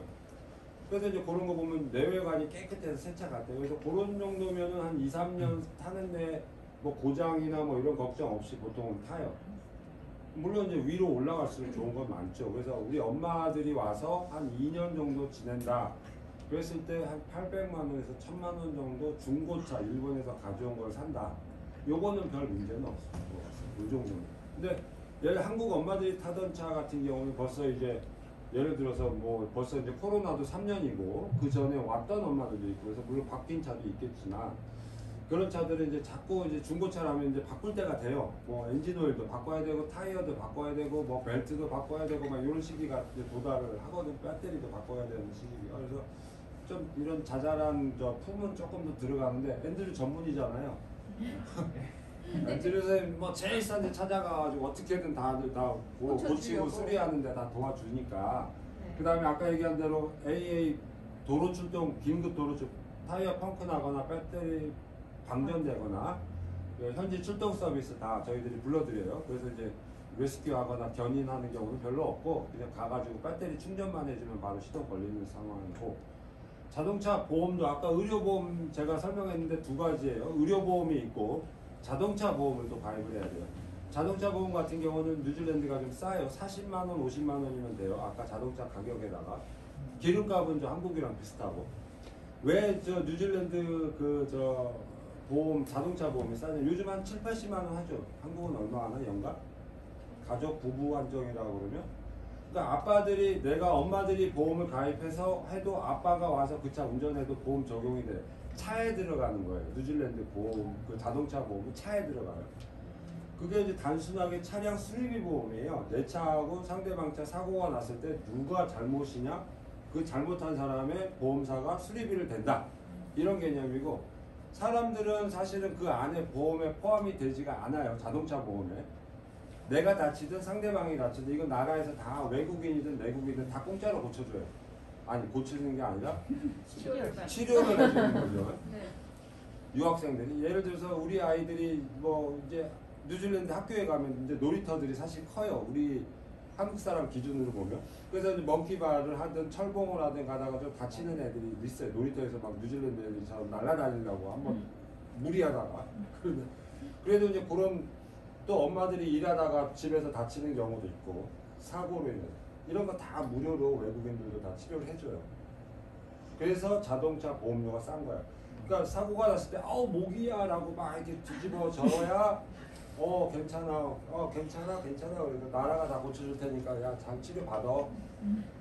재활치료까지, 심지어 뭐 가족이 떨어져 있으면 가족들 뭐 모이는 비용까지, 호텔비까지 다 대줍니다. 그게 ACC라는 단체가 있어요. 그래서 거기서 세금을 거는 데서 있습니다. 그러니까 자동차 운전할 때 보통 큰 사고 여태까지 한 번도 없었고요. 여기 동네 보면 대체로 뭐 한 50km로 우리 엄마들이 이제 아이들 픽업하는 길은 50km 이하로 다녀야 되는 동네 골목길이에요. 그래서 천천히 왔다 갔다 하면서 다니기 때문에 주차장이나 이런 데 자잘한 접촉사고 좀 나요. 접촉사고 났을 때 우리 보험이 있고 제 보험이 있으니까 야 각자 뭐 누구 잘못이냐에 따라서 그냥 보험으로 수리한다. 이렇게 보내시면 될 것 같아요. 지금 이제 요거까지 하고 다음에 이제 질문하는 걸로 넘어갈게요. 요거 빨리빨리 제가 내릴게요. 일단은 가방은 한 사람당 23kg 하고 아이들도 마찬가지. 아이들도 23kg 하나, 기내용 가방 하나 이렇게 갖고 올 수 있잖아요. 그러니까 한 사람당, 한 가족당 큰 가방 한 3, 4개씩, 작은 거 기내용 가방 또 한 사람이 하나씩 가져오시면 될 것 같고, 뭐 이런 것들은 그냥 일반적이지만 뭐 칼이나 액체 같은 거는 기내용으로 가져가지 말고 짐으로 보내야 되는 거죠. 그런 것들. 그 다음에 음식물이 이제 뉴질랜드에서는 음식물 같은 거 굉장히 조금 까다롭게 보긴 하는데 대부분의 음식물은 다 반입이 가능해요. 된장, 고추장, 김치 뭐 이런 거 다 갖고 와도 돼요. 근데 대신에 세관에 내가 어떤 걸 가져온다라는 거를 리스트를 적어서 보여주던가 아니면 음식물 옆에다 스티커를 붙여서 세관이 가방을 열어서 보여달라고 그럴 때 좀 빨리빨리 수속할 수 있게 좀 준비를 해주시면 좋고요. 물론 아까 얘기했지만 한국 슈퍼 2군데 있으니까 너무 많이 뭐 바리바리 안 가지고 와도 됩니다. 좀 아주 좋은 뭐 된장 같은 건 좋겠지만 그 다음에 모니캄 있는 분들은 가방 개수 2개고 마지막에 저희들이 보내드린다는 자료 중에는 그 어라이벌 카드라고 입국 신고서, 세관 신고서 양식도 제가 보내드리거든요. 그래서 거기다가 뭐 음식물이 있느냐, 만물 이상 가져오느냐, 담배 50개피 이상 가져오느냐, 뭐 이런 식물성 있느냐, 뭐 이런 항목이 있어요. 그래서 세관 신고에 틱틱틱 노노노노노 쭉 다 없어요. 음식만 예스 딱 해가지고 음식만 보여주면 되고 골프채나 자전거나 아웃도어 낚시용품이나 이런 거는 흙이나 이런 것들이 좀 다 깨끗하게 특히 골프화 같은 거 잔디나 흙 없이 깨끗하게 빨아서 갖고 와야 돼. 텐트 같은 거 특히 이런 아웃도어 기어 같은 경우도 좀 꼼꼼하게 봐야 돼. 흙이나 뭐 병균이 들어가 있으면 안 되니까. 그 다음에 간혹가다 요 얘기도 했는데 아까 그 기내에서 아이들이 먹다가 먹은 과일이나 이런 거 주머니에다 넣어갖고 나오다가 재수없게 세관이 딱 봤어요. 그 걸렸어요. 그 즉석 벌금이 400불이에요. 400불. 그냥 거기서 그냥 400불 딱 내라고 해요. 그러니까 아이들 기내에서 먹던 거 다 먹고 그 음식은 한 가방에다 놀고 나머지 거는 다 쓰레기통에 버리고 그 다음에 세관으로 가야 된다 이렇게 음식물 같은 거 하고. 고기 같은 거는 절대 못 가져가는 네, 거예요. 고기는 육포이래요. 반입이 안 되죠. 아예. 네, 네, 네. 그 나라 농수산물 과일 안 때문에 되고. 그게 과일. 제일 엄해요. 과일, 고기. 고기. 예. 옛날에는 가면은 다 까봤는데 요즘은 까보진 않고 그 세관원들이 그냥 리스트 보고 아 이 사람이 순하게 생겼다. 그냥 바로 그냥 엑스레이로 가라고 그래요. 우리가 신고하러 가겠다고 그래도. 근데 이렇게 와서 가서 샘플링 하죠. 이렇게 오라고 해서 가방 열어봐라 그랬는데 이 사람들 다 알아요. 김, 멸치, 된장, 고추장 이 사람들 다 가서 알아요. 알겠지. 오클랜드 한국 사람들 얼마나 네, 많겠어요. 뭐 LA랑 비슷한데. 들어있냐고 물어볼 때도 있어요. 그래서 영문으로 조금 알고 오시면 좋을 것 같아요. 거기다 스티커를 좀 세사미 붙여주고. 오일, 뭐 세이브에이드 뭐 이런 식으로 얘기해주면 알아듣거든요. 옛날에 김치 밀봉해서 갖고 갔는데 그 비닐 다 뜯고 샀는데 아유 진짜 그 김치 가지고 다 터진 집도 있어. 네, 그게 예. 그 포장을 잘해야 되고. 근데 하여튼 중요한 거는 음식이 있다고 꼭 얘기를 하시는 게 중요한 거예요. 그러면 다 갖고는 들어올 네, 수 있어요. 음식. 네. 웬만한 거 다. 마약만 아니면. 네. 그리고 그리고 지금 처방전 약은 꼭 처방전도 같이 가지고 그 가방에 들고 들어오시는 게 무슨 막 좋아요. 혈압약 같은 것도 처방전을. 혈압약은 처방전 들고 오시는 게 좋을 것 같아요. 네. 약 같은 경우도 그게 이렇게 약간 뭐 아빠 같은 경우에 잠시 있는 건데 한 만약에 30알이다 그럼 30알 정도도 처방전이 있어야 되나요? 이게 처방약. 이제 어떤 사람을 만나느냐에 따른 그래서 거라서요. 준비를 해주는 예, 게 좋겠죠. 만약 필요한 건데 그거 버려버리면 힘드시잖아요. 가시 계시는 동안. 그러니까 아무래도 가지고 오시는 게 좋지 않을까 해요. 그 꼭 넣어야 되는 것들 아까 유효 기간이 1년 6개월 이상 남아 있는 여권. 저 타우랑가에서 아이들 여권 연장 가능해요. 7월하고 12월에 우리 오클랜드 영사관에서 순회 영사관 뭐 우리 유학원 그러니까 타우랑가 신문사에 와서 여권 재발급 신청을 받아요. 오클랜드 영사관에서 와서 여권 재발급 신청 받아서 그거를 한국에 보내서 다시 여권을 받는데 평균 보통 우편으로 하면 한 달이 걸려요. 한국으로 와서 여권이 다시 와야 되니까 뭐 DHL로 빨리 한다고 해도 2주 이상 걸리거든요. 그래서 가능하면 아까 얘기한 대로 좀 긴 걸로 가능하면 좀 시간이 좀 됐으면 새 여권 5년짜리로 애들 거 만들어 갖고 오는 게 조금 편하실 것 같고 그 다음에 비자 이게 출국할 때 가방 쌀 때 여권 안에 이제 비자하고 가디언 비자 인쇄해서 좀 껴놓고요. 그 다음에 아빠들은 아까 저기 뭐 NZ ETA라고 하는 거랑 왕복 항공권 준비하고 트래블 패스 아까 요즘에는 이제 백신 접종 증명서도 필요 없거든요. 뉴질랜드에 그냥 트래블 패스 온라인에만 작성하시면 돼요. 백신 접종 증명서 자체도 업로딩 안 해도 돼요. 한국도 지금 오늘부터는 PCR 검사 안 해도 된다고 그러더라고요. 우리 와가지고 돈 저희는 아, 저희 네. 남편은 100불 냈어요. 외국인이라서. 외국인이라고 아, 100불 외국인이라 내고 안 검사했어요. 된다. 10월 1일 날부터 없어진다고 그러더라고요. 트래블 파스 이렇게 생겼어요. 이메일로 들어와요. 한번 벌써 했어요? 네. 아 나는 아직 안 했는데. 저 QR 코드 있는 거예요. 예. 그 다음에 이제 그 엄마들 학생 비자, 가디언 비자 있는 사람들은 편도 항공권, 아빠들은 왕복 항공권. 그 다음에 이제 비지터로 오는 경우는 이제 비지터로 와가지고 현지에서 비지터 비자 6개월 연장해서 아빠들 오신 경우 9개월까지 비지터 비자로 체류가 가능하고 만약에 그 사이에 학생 비자로 넘어가는 것도 그 현지에서 가능하거든요. 근데 아버님이 비지터로 와서 연장하시는 경우에는 재정적으로 이 사람이 넉넉하다는 걸 꼭 보여줘야 돼요. 그래서 재산증명서라든지 재직증명서라든지 이런 거를 뗄 수 있어야 되거든요. 그래서 그 아까 공동증명서를 꼭 가지고 오셔가지고 거기서 들어가셔서 떼서 저한테 서류를 좀 주셔야 되는 경우들이 많아요. 그 가디언 비자를 저희가 만약에 2년 있는다고 할 때 네. 처음에 1년은 제가 받고 두 번째 2년은 이거가 가능한가요? 아 그게 되게 까다롭습니다. 되게 까다로워서 가능하면 한 분이 계속 가시는 게 최고 좋습니다. 요즘 비자를 굉장히 까다롭게 하고 힘들게 해서요.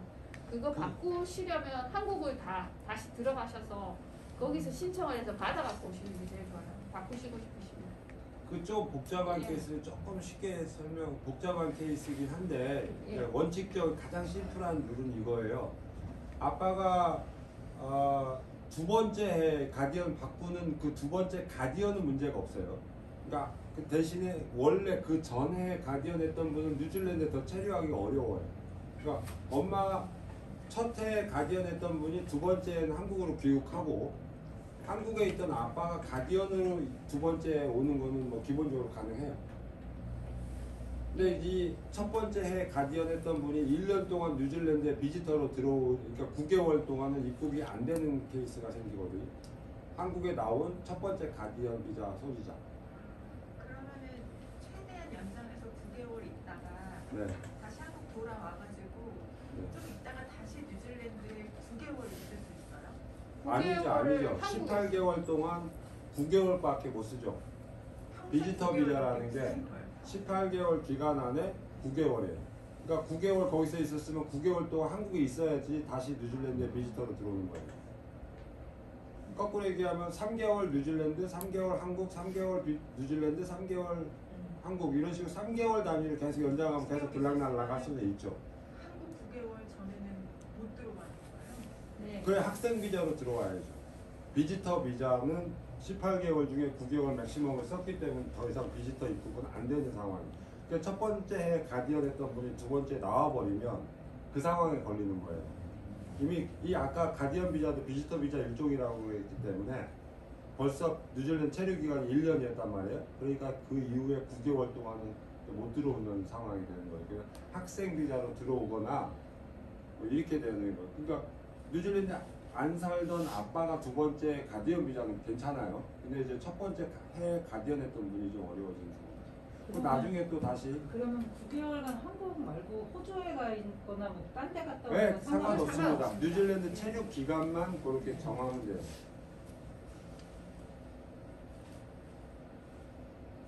뭐 입국 신고서 작성용 그 기내에서 작성하는 어라이벌 카드라는 게 있는데 그것도 우리가 셀프를 보내드릴 테니까 나중에 뭐 저희 주소하고 긴급 연락처로 주소하고 전화번호 유학원 거 적고 기내에서 세발 신고서 아까 적어서 그거 주고 가방 검사하고 그다음에 나오시면 공항에서 저희들이 이제 만나서 집으로 이용하는 거죠.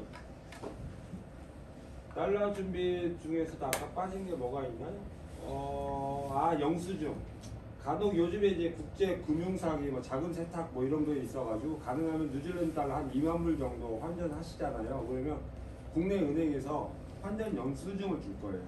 그것도 좀 챙겨갖고 오세요. 왜냐면 현금을 갖고 가서 뉴질랜드 은행에다가 예금을 하려고 그러면 애들이 막 현금 보면 놀래요. 이 돈 어디서 나왔냐고 마약 팔았냐고 막 이러면서. 그래서 한국 은행에서 송금했다라는 증명서도 혹시 필요할지 모르니까 그것도 준비해 주시고, 미국 달러 갖고 오시는 분들 같은 경우는 이제 거기도 환전소가 있어요. 그러니까 길거리에서 환전하는 데도 있는데 환율이 별로 안 좋겠죠.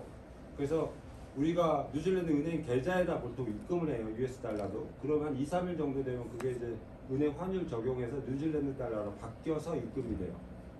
그러니까 US 달러로 보관하는 게 아니라 일단 뉴질랜드 달러로 환전해서 자기 엄마 통장에 넣게 돼 있죠. 요즘은 뭐 카카오뱅크 같은 것도 많이 쓰고 그래서 돈을 보내면 보통 한 거기 도착하는데 한 이틀 정도는 걸리는 것 같아요. 오늘 보냈다 그러면 뉴질랜드 통장에 뜨는 게 한 이틀 정도, 2, 3일 늦어지면 와이어밸리인가 뭐 그걸로 보내면 간혹 가다가 조금 한 4, 5일까지도 걸리더라고요. 삐 보냈더니 몇 시간이면 가요? 그거 이제 은행에 따라 조금 예. 다르더라고요. 그러니까 여기서 보내는 은행, 저쪽 은행하고 제일 딱 맞았을 때 제일 빠른 게 하루. 뉴질랜드에서도 마찬가지예요. 그러니까 ANZ에서 ASB 은행으로 내가 이체를 하잖아요. 바로 안 떠요. 그 다음 날 떠요 보통. 여기는 바로 뜨잖아요. 근데 거기는 내가 타행 이체다 그러면 하루가 걸리더라고 확인하는데.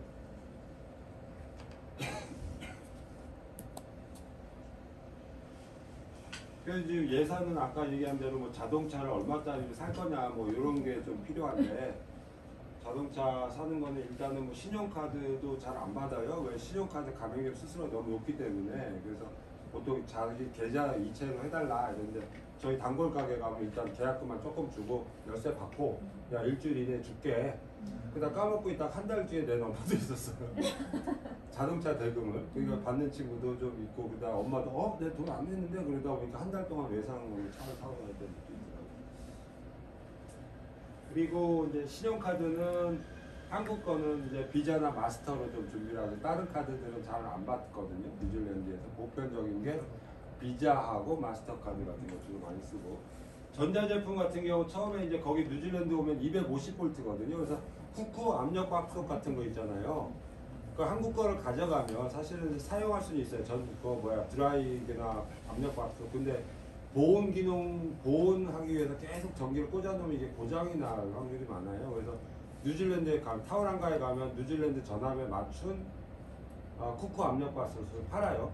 근데 아까 오전에 물어보니까 한국하고 큰 차이가 없다고 그러더라고요. 한국보다 조금 비싸긴 한데 뉴질랜드 전압에 맞춰진 쿠쿠 압력밥솥이 10인용이 아까 10인용이 800불이라고 그러더라고요. 그러니까 한 60만 원. 여기는 한 50만 원 정도 한다고 그랬나? 10인용 압력밥솥?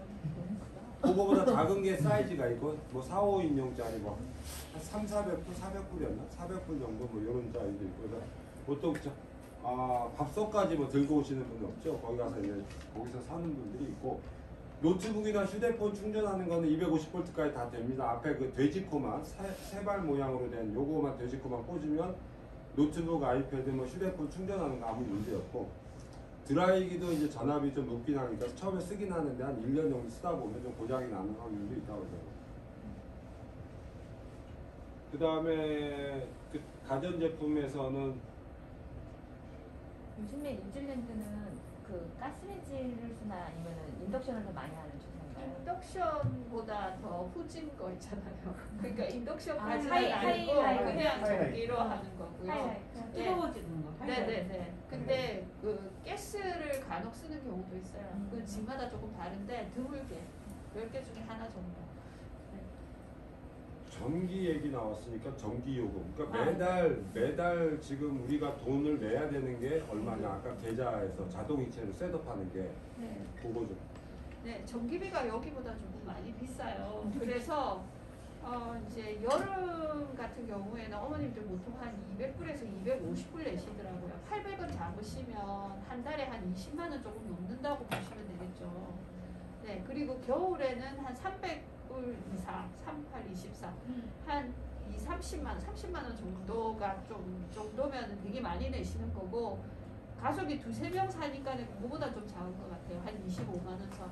그래서 전기비가 조금 비싸요. 그래서 어떤 분들 얘기는 여기 관리비 내는 셈 치시면 그게 그냥 그 정도로 생각하시면 될 것 같아요. 겨울에 춥게 지내시는 것보다는 따뜻하게 지내시고 돈 조금 더 내는 게 감기 안 걸리시고 훨씬 좋으세요. 그래서 그냥 그렇게 생각하고 오시면 스트레스 조금 덜 받으실 것 같아요. 물세는 석 달에 한 150불 정도가 나와요. 석 달에. 그러니까 한 달에 한 50불 정도, 한 4만 원 정도 보시면 돼요. 물세. 우리나라보다 비싸다. 근데 지금 물세가 한국보다는 좀 비싸죠. 석 달에 네. 우리 집 한 7, 80불 나오는 것 같던데 78. 우리 집 2명 사는데 제가 잘 안 씻어서 근데 한 진짜 달에 작게 70, 80불. 나오는데요. 저희 석 달에 180불 나오거든요. 그 집은 많이 씻네요. 사용량에 따라서 다르게 나와요. 네, 그렇죠. 근데 한국 분들은 왜 전기를 제일 많이 쓰는 게 뭐냐면요. 욕실에 물 받는 거예요. 그리고 뜨거운 물. 뜨거운 물로 샤워하는 거예요. 그래서 그걸 조금 제한하시면 전기비가 좀 많이 줄어요. 그러니까 거기 집의 구조는 대부분 도시가스가 있고 통가스가 있어요. 집마다 달라. 그 다음에 그거를 빼고 나면 모든 에너지가 다 전기 하나로 다예요. 밥하는 거, 아까 인덕션. 그 다음에 뭐 아까 뜨거운 물 데피는 온수 핫워터 실린더. 그 다음에 저 겨울에 전기장판, 뭐 히터, 그 다음에 또 냉온풍기, 에어컨디셔닝 되는 냉온풍기 히트펌프라고 해요. 그래서 이제 이런 것들이 다 전기 하나로 끝나요. 그래서 아까 지금 한 달에 보통 여름에는 150불, 겨울에는 뭐 300~400불. 이게 뜨거운 물하고 히터를 얼마만큼 쓰느냐, 전기장판 하느냐. 그래서 평균 한 달에 한 20만 원 정도는 기본으로 아마 최소 잡아야 될 거예요. 일단은. 뭐 겨울에 히트펌프 온풍기를 뭐 하루 종일 트는 겨울에 한 많이 나온 집이 한 얼마 800불, 1000불까지 나온 적이 있어요. 아, 800불. 800불. 근데 그거는 그건 정말 아주 이례적이고요. 한 달 내내 400불? 그냥 낮에 계속 돌린다 한 해서 30만 원에서 최대치로 35만 원 나오시면 진짜 많이 빵빵 쓰신 거라고 하시면 될 것 같아요. 보통 방 3개 기준이. 네, 네, 방 방 3개 세 개. 기준인데 어머님들 오시면요 사실 한 방에 몰아서 주무시고 그래요 애들하고. 네, 그래서 공부방 따로 놔두시고 잠은 같이 자고 이렇게 하시더라고요.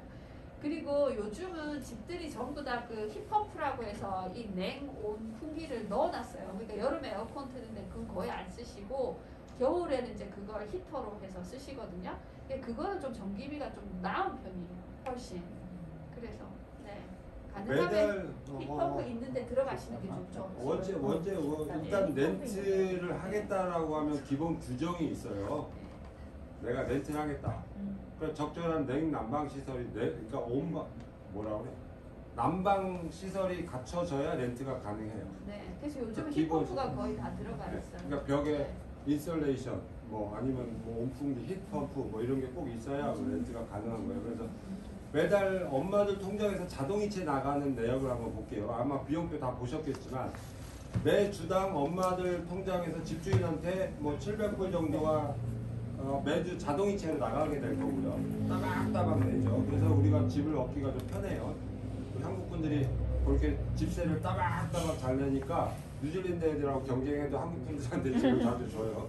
또 관리도 우리 엄마들이 얼마나 깨끗하게 잘 쓰니까. 그래서 그런 것도 하고 집에 문제 있으면 이제 우리 유학원에서 다 중간에서 어레인지해서 이렇게 좀 도와주고 그러니까 우리가 부동산하고 비교해요. 집세가 매 주마다 나가는 거고 매달 나가는 게 있죠. 아까 지금 전기, 그죠? 그 다음에 인터넷. 집에 이제 와이파이로 이제 인터넷 무제한으로 쓰는 게 보통 요즘 100불 정도 생각하시면 100불이니까 8만 원. 한 메가텔은 좀 싸더라고요. 네, 한 달에 한 달, 예. 매달. 그러니까 그런 것도 다 자동이체로 저희들이 셋업을 해드려요. 전기하고 인터넷 그러면 회사에서 매달 8만 원. 전기도 뭐 나오는 쓰는 만큼 자동으로 고지서는 이메일로 받고 매달 고지서 이메일로 받고 그 다음에 돈은 자동으로 빠져나가고 수도세는 3개월마다 한 번씩 집주인이 고지서를 집으로 보내줘요. 그러면 이제 아까처럼 내 은행에 들어가서 자동이체로 모바일 뱅킹으로 돈 입금해 주면 되고 그 다음 마지막 한 가지가 잔디 집에 잔디 관리 이게 이제 정기적으로 들어가는 비용. 그러니까 겨울에는 한 달에 한 번 깎아요. 그래서 한 40불 정도? 3만 원 정도면 이제 딱 깨끗이 깎고 그거 깎은 것까지 다 가져가요. 이걸 다 맞춰줘요. 우리가 정기적인 그 깎는 걸. 근데 여름에는 2번 정도를 깎아요. 2주에 한 번씩 잔디를 깎아줘야 돼요. 빨리 자라니까. 그러니까 한 달에 보통 한 80불 정도, 40불, 80불이니까 한 6만 원 정도가 한 달에 고정적으로 잔디 깎는 비용이 들어가서 우리 집에 가면은 보통 이제 요즘 추세는 보통 집을 지을 때 그렇게 잔디를 많이 넣지는 않아요. 가든을. 그래서 그 잔디 비용을 줄이고 집도 좀 작게 짓고 인구가 좀 늘어나니까. 그래서 이제 잔디 우리가 집 얻을 때 너무 뭐 잔디 있는 정원 있는 집들 이렇게 고집하지 않는 것도 좀 약간 좋죠. 컴팩트하게. 왜냐하면 집 나가면 넓은 공원도 있고 뭐 가는 데마다 다 잔디밭이고 가는 데마다 다 가든이니까 굳이 우리 유학생들이 집 안에 잔디밭이나 가든이나 그런 것들을 많이 찾지 않아도 될 것 같아요. 그 정도면 매달 저 통장에서 나가는 고정적인 비용이죠. 먹고 사는 돈이 또 빠졌네. 가장 많이 들어가는 게 식비는 이제 카드 갖고 계속 사시면 되니까 이렇게 하시고. 네, 아까 그 유학생 여행이랑 의료보험 그거를 저희가 여기서 찾아서 들어야 되는 건가요? 아니요, 아니면은 저희가 상품을 이제 중에서 제일 좋았던 게 저희가 들고 있는 이 여행자 보험이 어머님만 드시면 만 18세 미만의 아이들은 전부 공짜로 들어가요. 그러니까 이게 제일 경제적이고 거기 현지에서 가입하는 거기 때문에 이렇게 클레임을 걸 때도 훨씬 수월한 거예요. 그러니까 예를 들면 뭐 병원에서 뭐 맹장염을 했다든지 뭐 그러면 이제 큰 금액일 경우에는 보험사에서 병원으로 또 바로 가는 경우도 있거든요. 그래서 저희가 보험을 들고 어머님한테 보험 증서를 카톡으로 보내드려요. 입국하기 하루 전쯤에. 그러니까 저희가 보험- 따로 드는 건 아니고 아니고요. 여기 유학을 그래서 다 저희가 하셔서. 옵션을 드려요. 네. 그러니까 뭐 그 도난 분실까지 되는 넣을 거를 거냐. 하시겠어요? 아니면 순수 그냥 메디컬만 하시겠어요? 네네. 하고 안내를 드리면 아 나는 요거를 1년을 하겠다. 그러면은 그걸 보험을 들어가지고 어머니한테 보내드리고 돈은 도착하시면은 저희한테 주시면 되는 거예요. 근데 가입은 저희가 그 든 순간부터 가입 효력이 발생하는 거예요.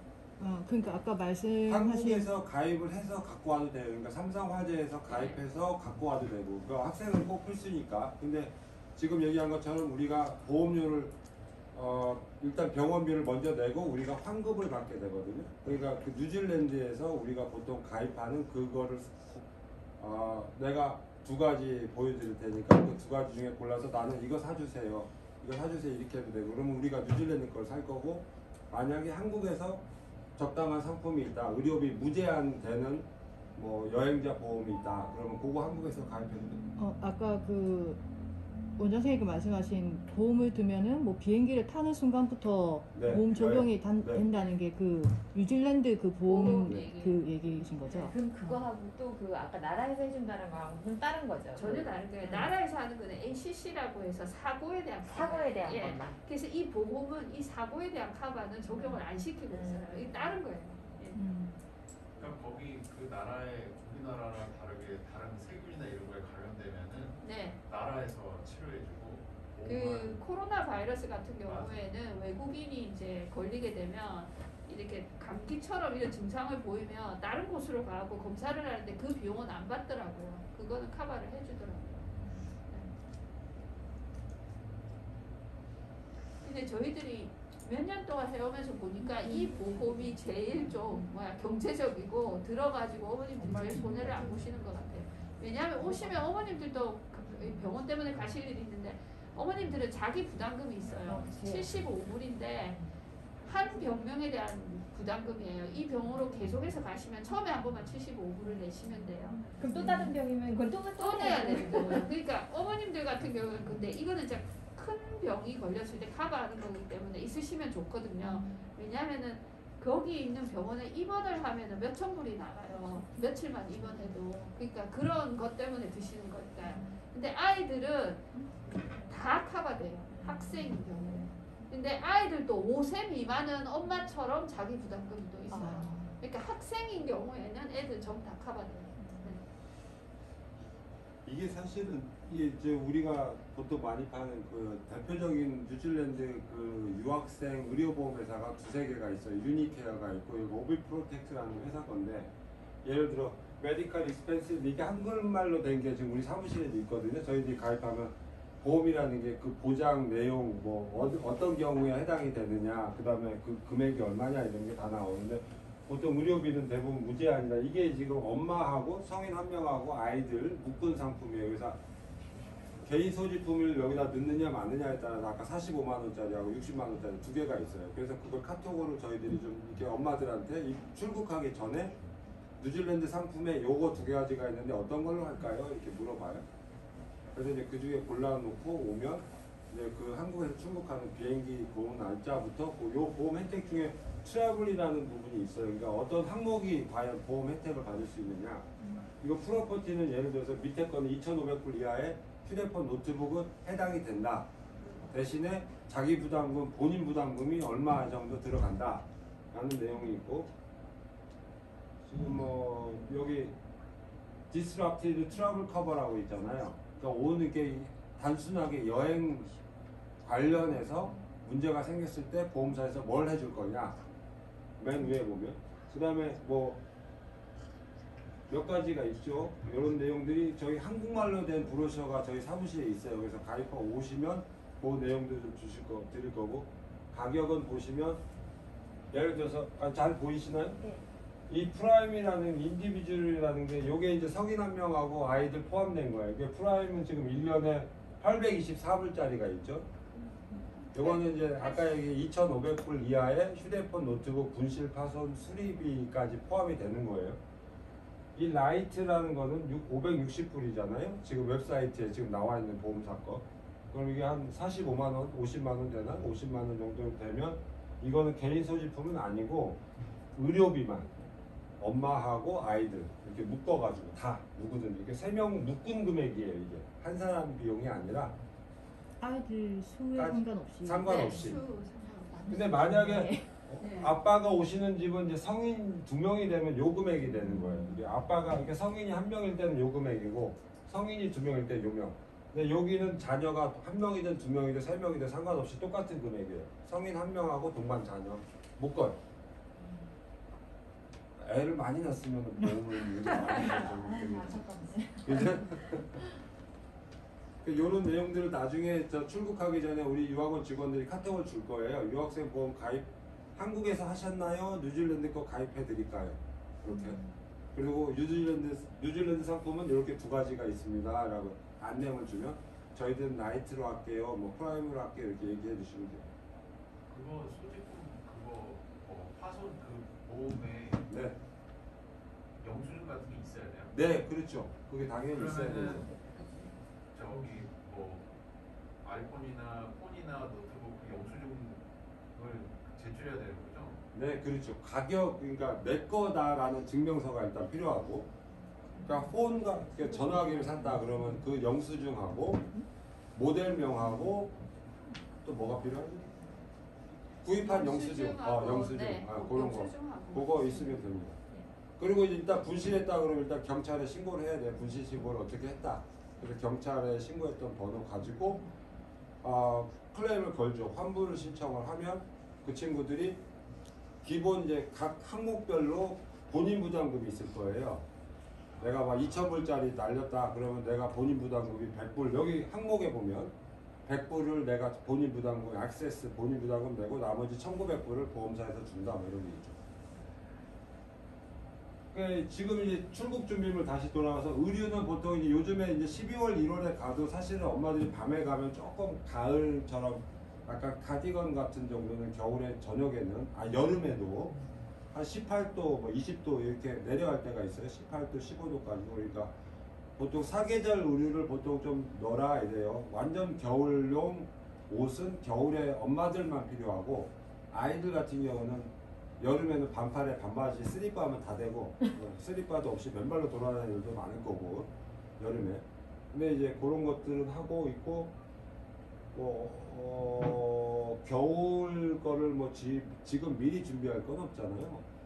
겨울 거 만약 필요하면 아빠들이 뭐 박스에다 좀 넣어서 겨울용은 따로 싸놨고 있고 나중에 이거를 보내주세요. 그래서 뭐 그렇게 뭐 따로 해놓고 있어요.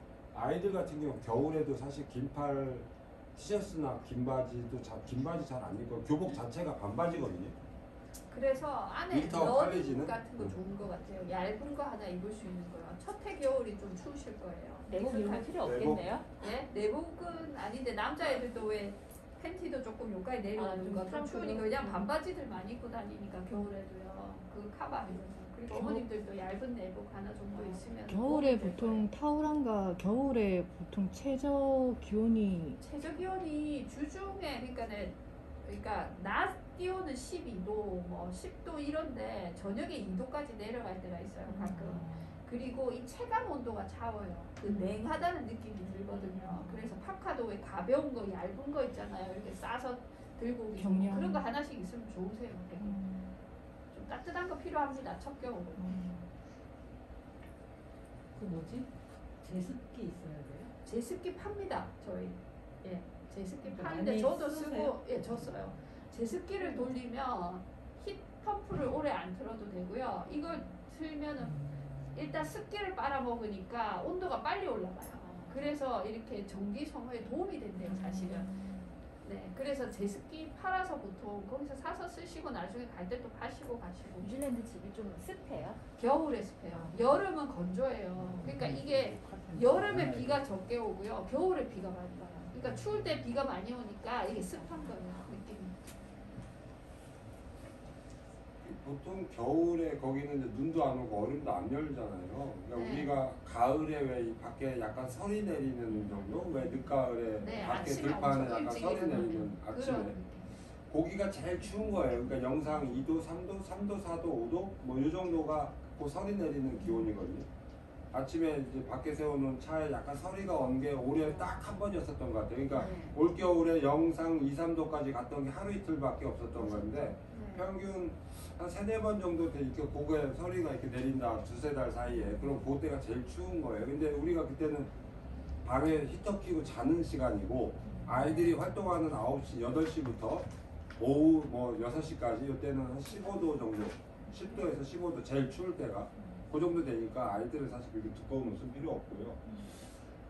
특히 이제 한국 책 같은 것도 뭐 많이 가져올 필요 없어요. 우리 유학원에 보면은 뭐 한국 책들, 어린이 책도 있고 엄마들이 보는 서가가 책이 많아요. 일부러 도서관처럼 다 꾸며놨어요. 그래서 엄마들이 한국 책 빌려서 보거나 아이들이 한국 책 가져갈 수 있고, 당연히 영어책 뉴질랜드 학교에 도서관 있고 시립 도서관 4개가 있으니까 거기서 빌려서 볼 수 있고, 뉴질랜드 영어책, CD, DVD 같은 거 다 빌려서 볼 수 있어요. 도서관에서. 이게 방과 후에 학원 수업을 위해서 뭐 수학 교재를 좀 가져올 거냐 이렇게 물어보는 분들이 있는데, 수학 교재 같은 경우 학원 수업에서는 이제 선생님이 따로 제작을 해요. 각 학년별로 진도, 한국 진도에 맞춰서. 그렇게 수학 교재는 따로 안 가져오고, 만약 집에서 한국 수학 공부를 해야 된다 그러면 집에서 인터넷 강의나 엄마들이 공부할 거 그런 책만 준비해 갖고 오시면 되고요. 수영복, 잠옷, 겨울에 이게 애들 거 이제 속이 이제 짧은 거 말고 좀 긴 팔, 특히 이제 가을 겨울 되면 긴 팔에 긴 바지, 파자마, 실내복 뭐 이 정도 좀 많이 유용할 거예요. 그러니까 가장 많이 입는 게 애들 같은 경우는 이제 집에 오면 추리닝이나 뭐 티셔츠 같은 거 요거만 입어도 되니까 그런 종류 좀 집 안에서 입는 것도 좀 많이 가져오시고, 신발은 일단은 교복, 인터하고 칼리지는 교복이 있잖아요. 교복 입고 신발까지 다 삽니다. 구두, 여름용, 겨울용. 신발 레이스 끈이 달린 검정색, 겨울은 보통 구두고요. 여름에는 샌들, 로마 샌들이에요. 색깔이 조금 달라지는, 학교마다 뭐 볼색이 있고 검정색이 있고. 그래서 초등학교는 신발 규정이 없고 그냥 교복, 반팔 티셔츠에 반바지, 그 다음에 겨울 교복이라고 해봐야 폴라플리스나 여기 약간 등산용 같은 얇은 거나 얇은 점퍼, 가을 점퍼, 그게 가장 추울 때 교복이에요. 그러니까 또 뭐 간혹가다 블레이저, 칼리지 같은 아이들인데 이 블레이저를 입는 아이들도 있는데 대부분 스웨터나 잠바 뭐 이 정도가 제일 겨울의 유니폼이에요. 학교에서 입어야 되는 옷 종류가. 그래서 이제 운동화 같은 경우 초등학교는 학교 교복에 운동화 규정은 없으니까 아무거나 신어도 되고 안 신어도 돼요. 왼발로 다니는데. 그 교복이 방랑할 때 학교 상담할 때도 그렇고, 그 선생님이 잘 모르시는 건지 모르겠는데 인터 같은 경우는 물어보니까 이번에 학비 냈을 때 그 학비 안에 교복비가 다 포함됐다고 얘기를 하시고, 또 여기 초등학교에서 물어보니까는 또 별도로 어떤 학교가? 오투, 네, 인터하고 마투아. 예. 근데 또 그게 마트와는 별도로 오투- 사야 된다 다 그러시더라고요. 사야 됩니다. 별도로 포함되어 갖고- 있지 않아요. 아. 학비에. 네. 오토인터 같은 경우에는 주문을 온라인으로 해야 돼요. 그러니까 저희가 학교 방문할 때 가가지고 거기 샘플 있는 거 한번 입어보고 그 사이즈 맞는 거를 온라인으로 일단 주문하고, 그래서 저희가 학교 방문을 요번에 학기 시작하기 전에는 이제 미리 다 잡거든요. 학교 시작하기 한 일주일 전쯤에. 그래서 그때 가실 때 이제 보통 교복을 따로 저희가 별도로 구입을 구입을 하고. 하고. 네. 인턴이 핸드폰을 학교에 못 가지고. 네, 못 가지고 갑니다. 이게 아예 분실의 셀프로 위험도 있고요. 그리고 인터까지는 거의 아이들한테 학교 자체에서 아예 못 쓰게 해요. 오투 인터는 갖고 다닐 수 있어요. 타워랑과 타워랑 인터는 못 인터는 쓰고요. 못 가지고 가고, 예. 오투 인터 같은 경우는 갖고 다닐 수 있어요. 근데 수업 중에 항상 다 끄라고 그러고 올 때 갈 때 쓰는 정도 대부분. 그래서 그럼 현재 아이들은 대부분 핸드폰 안 써요. 안 쓰죠. 인터 아이들 안 씁니다. 예. 자기도 이제 연락할 거 있으면 학교 사무실로 가서 전화를 해달라고 하거나 그렇게. 베들레헴도 마찬가지죠. 베들레헴 같은 경우에는 14학년까지 칼리지가 있어서 네. 그런 규정을 딱 정해놓지는 않았는데 인터 갖고 다니는 갖고 일이 있을 것 같아요. 다닐 인터 것 같은 같아요. 경우는. 이게 타워랑과 못 인터만 갖고 다니는 엄하게 게 못 갖고 이게 들어가요. 제일 좋던데. 예, 안 갖고 다니는 게 사실 제일 좋은데. 그 혹시 운전할 때 거기서는 내비게이션을 구글 써요. 구글 앱이 있습니다.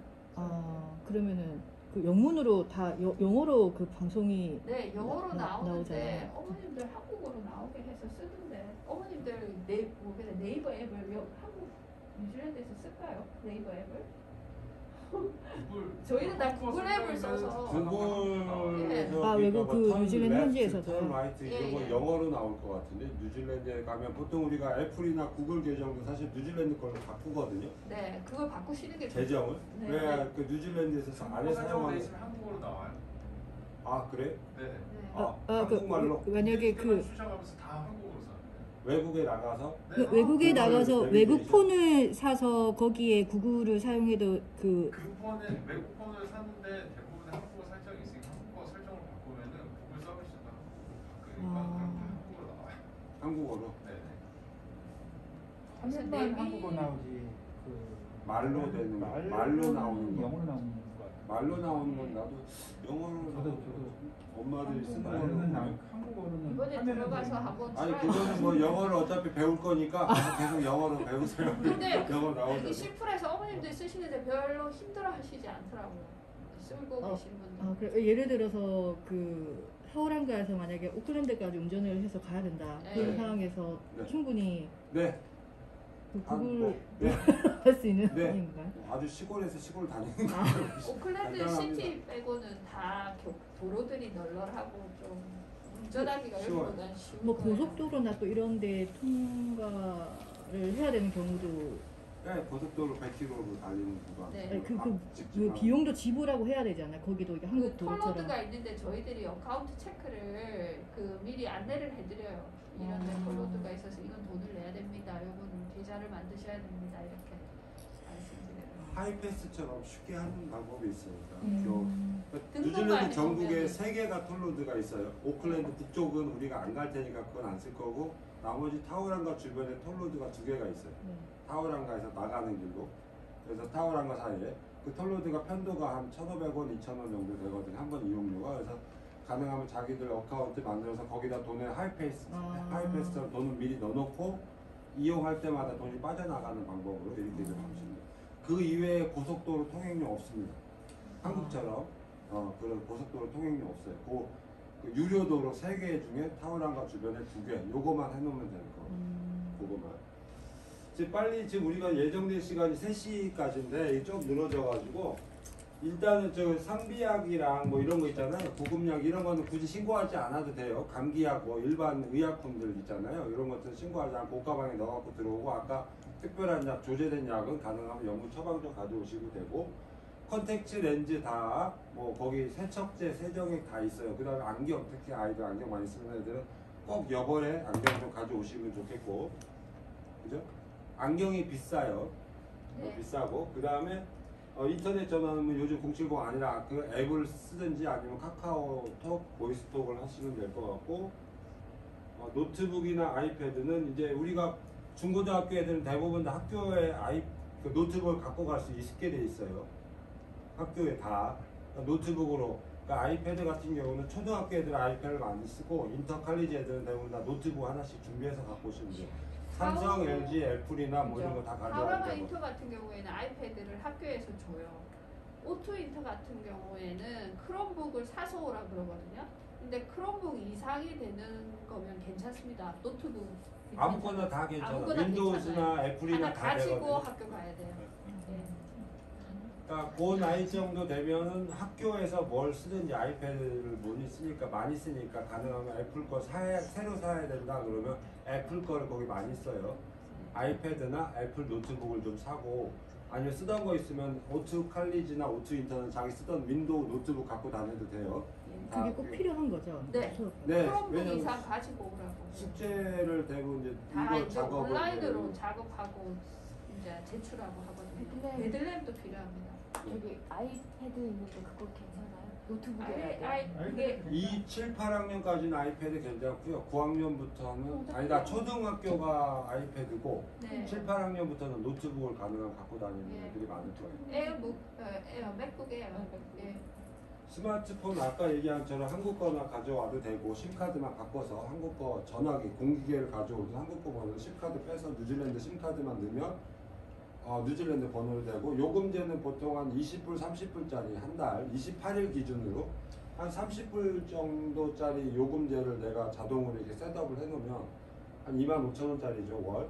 그러면은 뭐 몇 기가바이트의 데이터 뭐 3기가인가 4기가 데이터에다가 음성 메시지, 그러니까 문자 메시지 무제한 패키지가 전화 통화량 200분 통화 무제한 문자 메시지 데이터는 3기가 4기가에서 공항에 보통 내리자마자 바로 우리가 뉴질랜드 심카드 상품이 여러 개 있는데 그걸 보여주고 바로 거기 심카드 번호 개통하고 요금 충전하고 요 작업을 공항에서 하거나 아니면 타워랑가 내려오시자마자 뉴질랜드 휴대폰 번호부터 개통을 해드릴 거예요.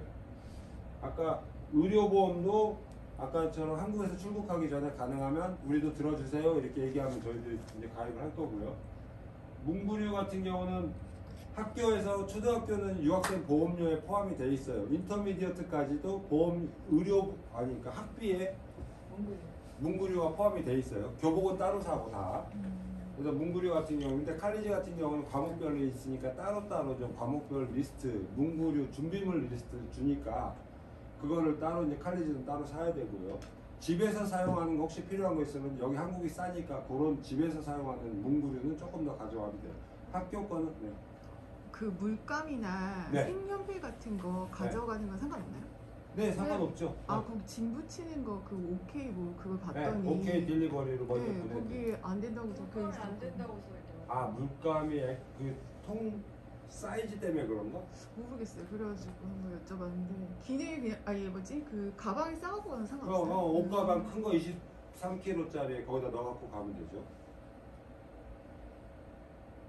그 다음에 지금 아까 예방접종 증명서 제가 말씀드렸죠. 이게 특히 이제 고학년들 꼭 이거 좀 준비를 해줘야 영문으로 애들이. 해야 돼요? 네? 영문으로? 네, 영문으로. 다. 아, 네. 예, 저번에 주셨어요. 아, 네. 유치원에 가는 애들 없잖아요. 근데 이제 고학년들 되고 캠핑이나 여행 가는 애들이 많아요. 그래서 그런 행사 있을 때 꼭 그 예방접종 파상풍 맞았냐 물어보는 거고 학교 입학할 때 혹시 뭐 아이들한테 전체 뭐 우리 반 아이들 30명인데 선물 하나 돌리겠다 이런 분 아무도 없어요.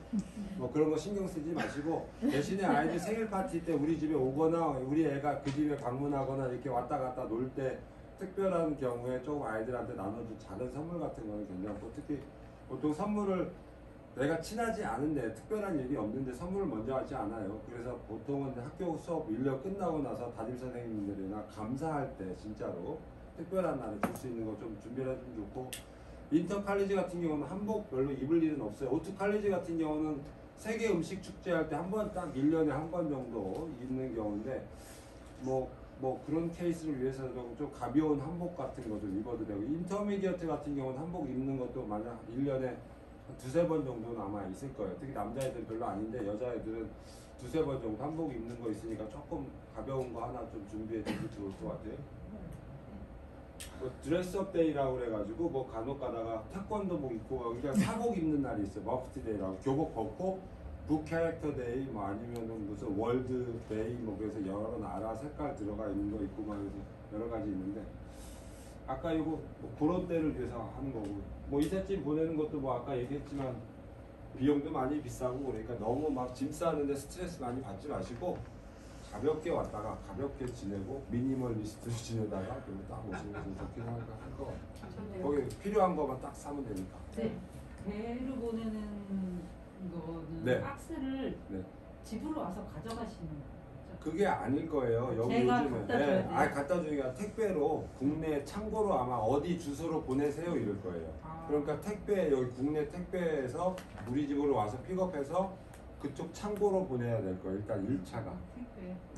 그러니까 그 회사에서 또 여러 군데에서 모인 거를 묶어가지고 컨테이너에서 실는 거잖아요. 그렇게 해가지고 이제 택배 비용은 따로 내는 거죠. 그러면 그 50 몇만 뭐 원. 그걸 한번 물어보세요. 그쪽에서 걔네들이 픽업을 올 수도 있고, 그러니까 양이 보통 큐빅 미터로 하는 거거든요.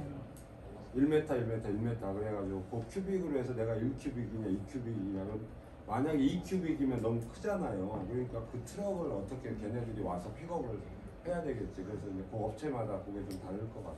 한두 개면 아마 택배로 그들이 보내라고 그럴 거예요. 근데 양이 많으면 그 친구들이 와서 가져가야 되겠죠. 비용이 다 별도인 것 같더라고요. 그 비용이 다 별도인 것 같더라고요. 아, 별도예요? 그 오케이 딜리버린 거 거기도 오케이 물어보니까 딜리버리.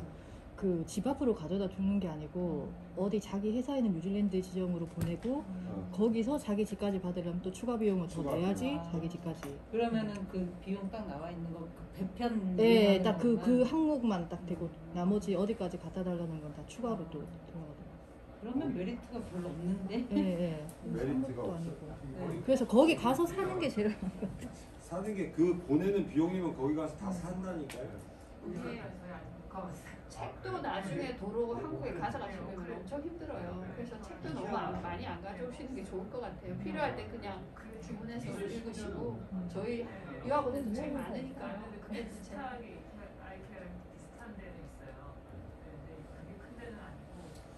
이케아지 안 들어있어? 이케아 얘기가 계속 하나 그게 오클랜드에 지금 들어온다고 얘기가 있어요. 코스트코는 하나 코스트코, 오픈했다고 네. 하고 오픈했고 오클랜드. 이케아는 아직 오픈 안 했죠. 이케아는 아직 오픈 안 한 것 같아요. 네. 한자 온다고는 했었는데. 계속 얘기가 있었는데 지금 우리가 이게 3시 예약인데 3시 넘어가면 돈 따로 더 내야 돼. 한번 물어봐. 한번 물어봐. 뭐 설마 우리 보고 나가라고 하지 여기 않을 것 주차는 같아. 어떻게 해요? 여기 저쪽에 나갈 때 얘기하죠. 얘기하면 무료 쿠폰 줄 거예요. 그래가지고 그렇게 돼 있고 더 또 뭐 필요한 게 있으세요? 아니 이제 뭐 궁금하신 거 있으면 얘기하세요. 예, 질문하셔도 됩니다. 예. 지금 이제 마지막으로 할 거는 요거 뭐 다 아시잖아요. 우리가 유학원이 뭐 하는지 입국 전에 뭐 할 거고 그 다음에 초기에 오셨을 때 공항 픽업부터 쭉 사시는 동안에 저희들이 옆에서 살면서 도와드릴 거고 무슨 일이든지 뭐 학교 병원 뭐 이런 거 다 할 거고요.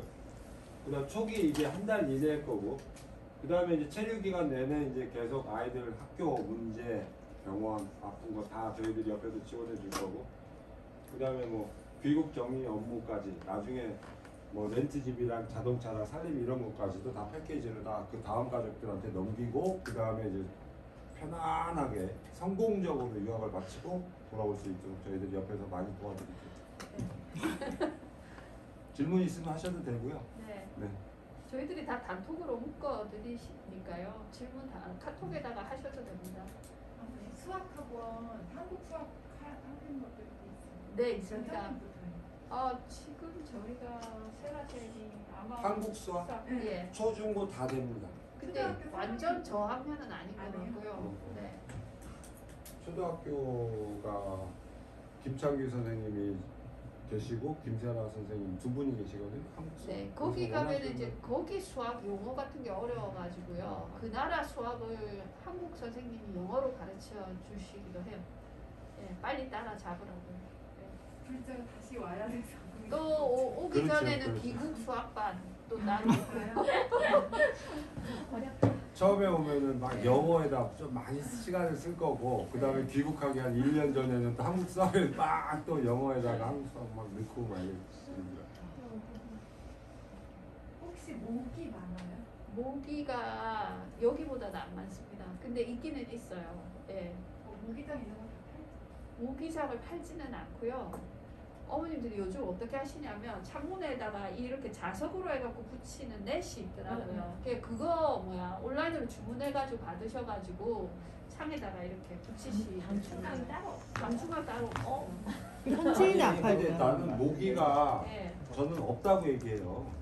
뉴질랜드에. 근데 올리브 집에만 모기가 있는 엄마들이 모기 집에서 봤다는 엄마들 거의 10집 중에 한 집도 안 나와요. 진짜로. 100집 중에서 한두 집 나와요. 그러니까 가든이 어. 좀 있는 집을 사시면 모기 있어요. 그리고 여름에 파리가 좀 있어요.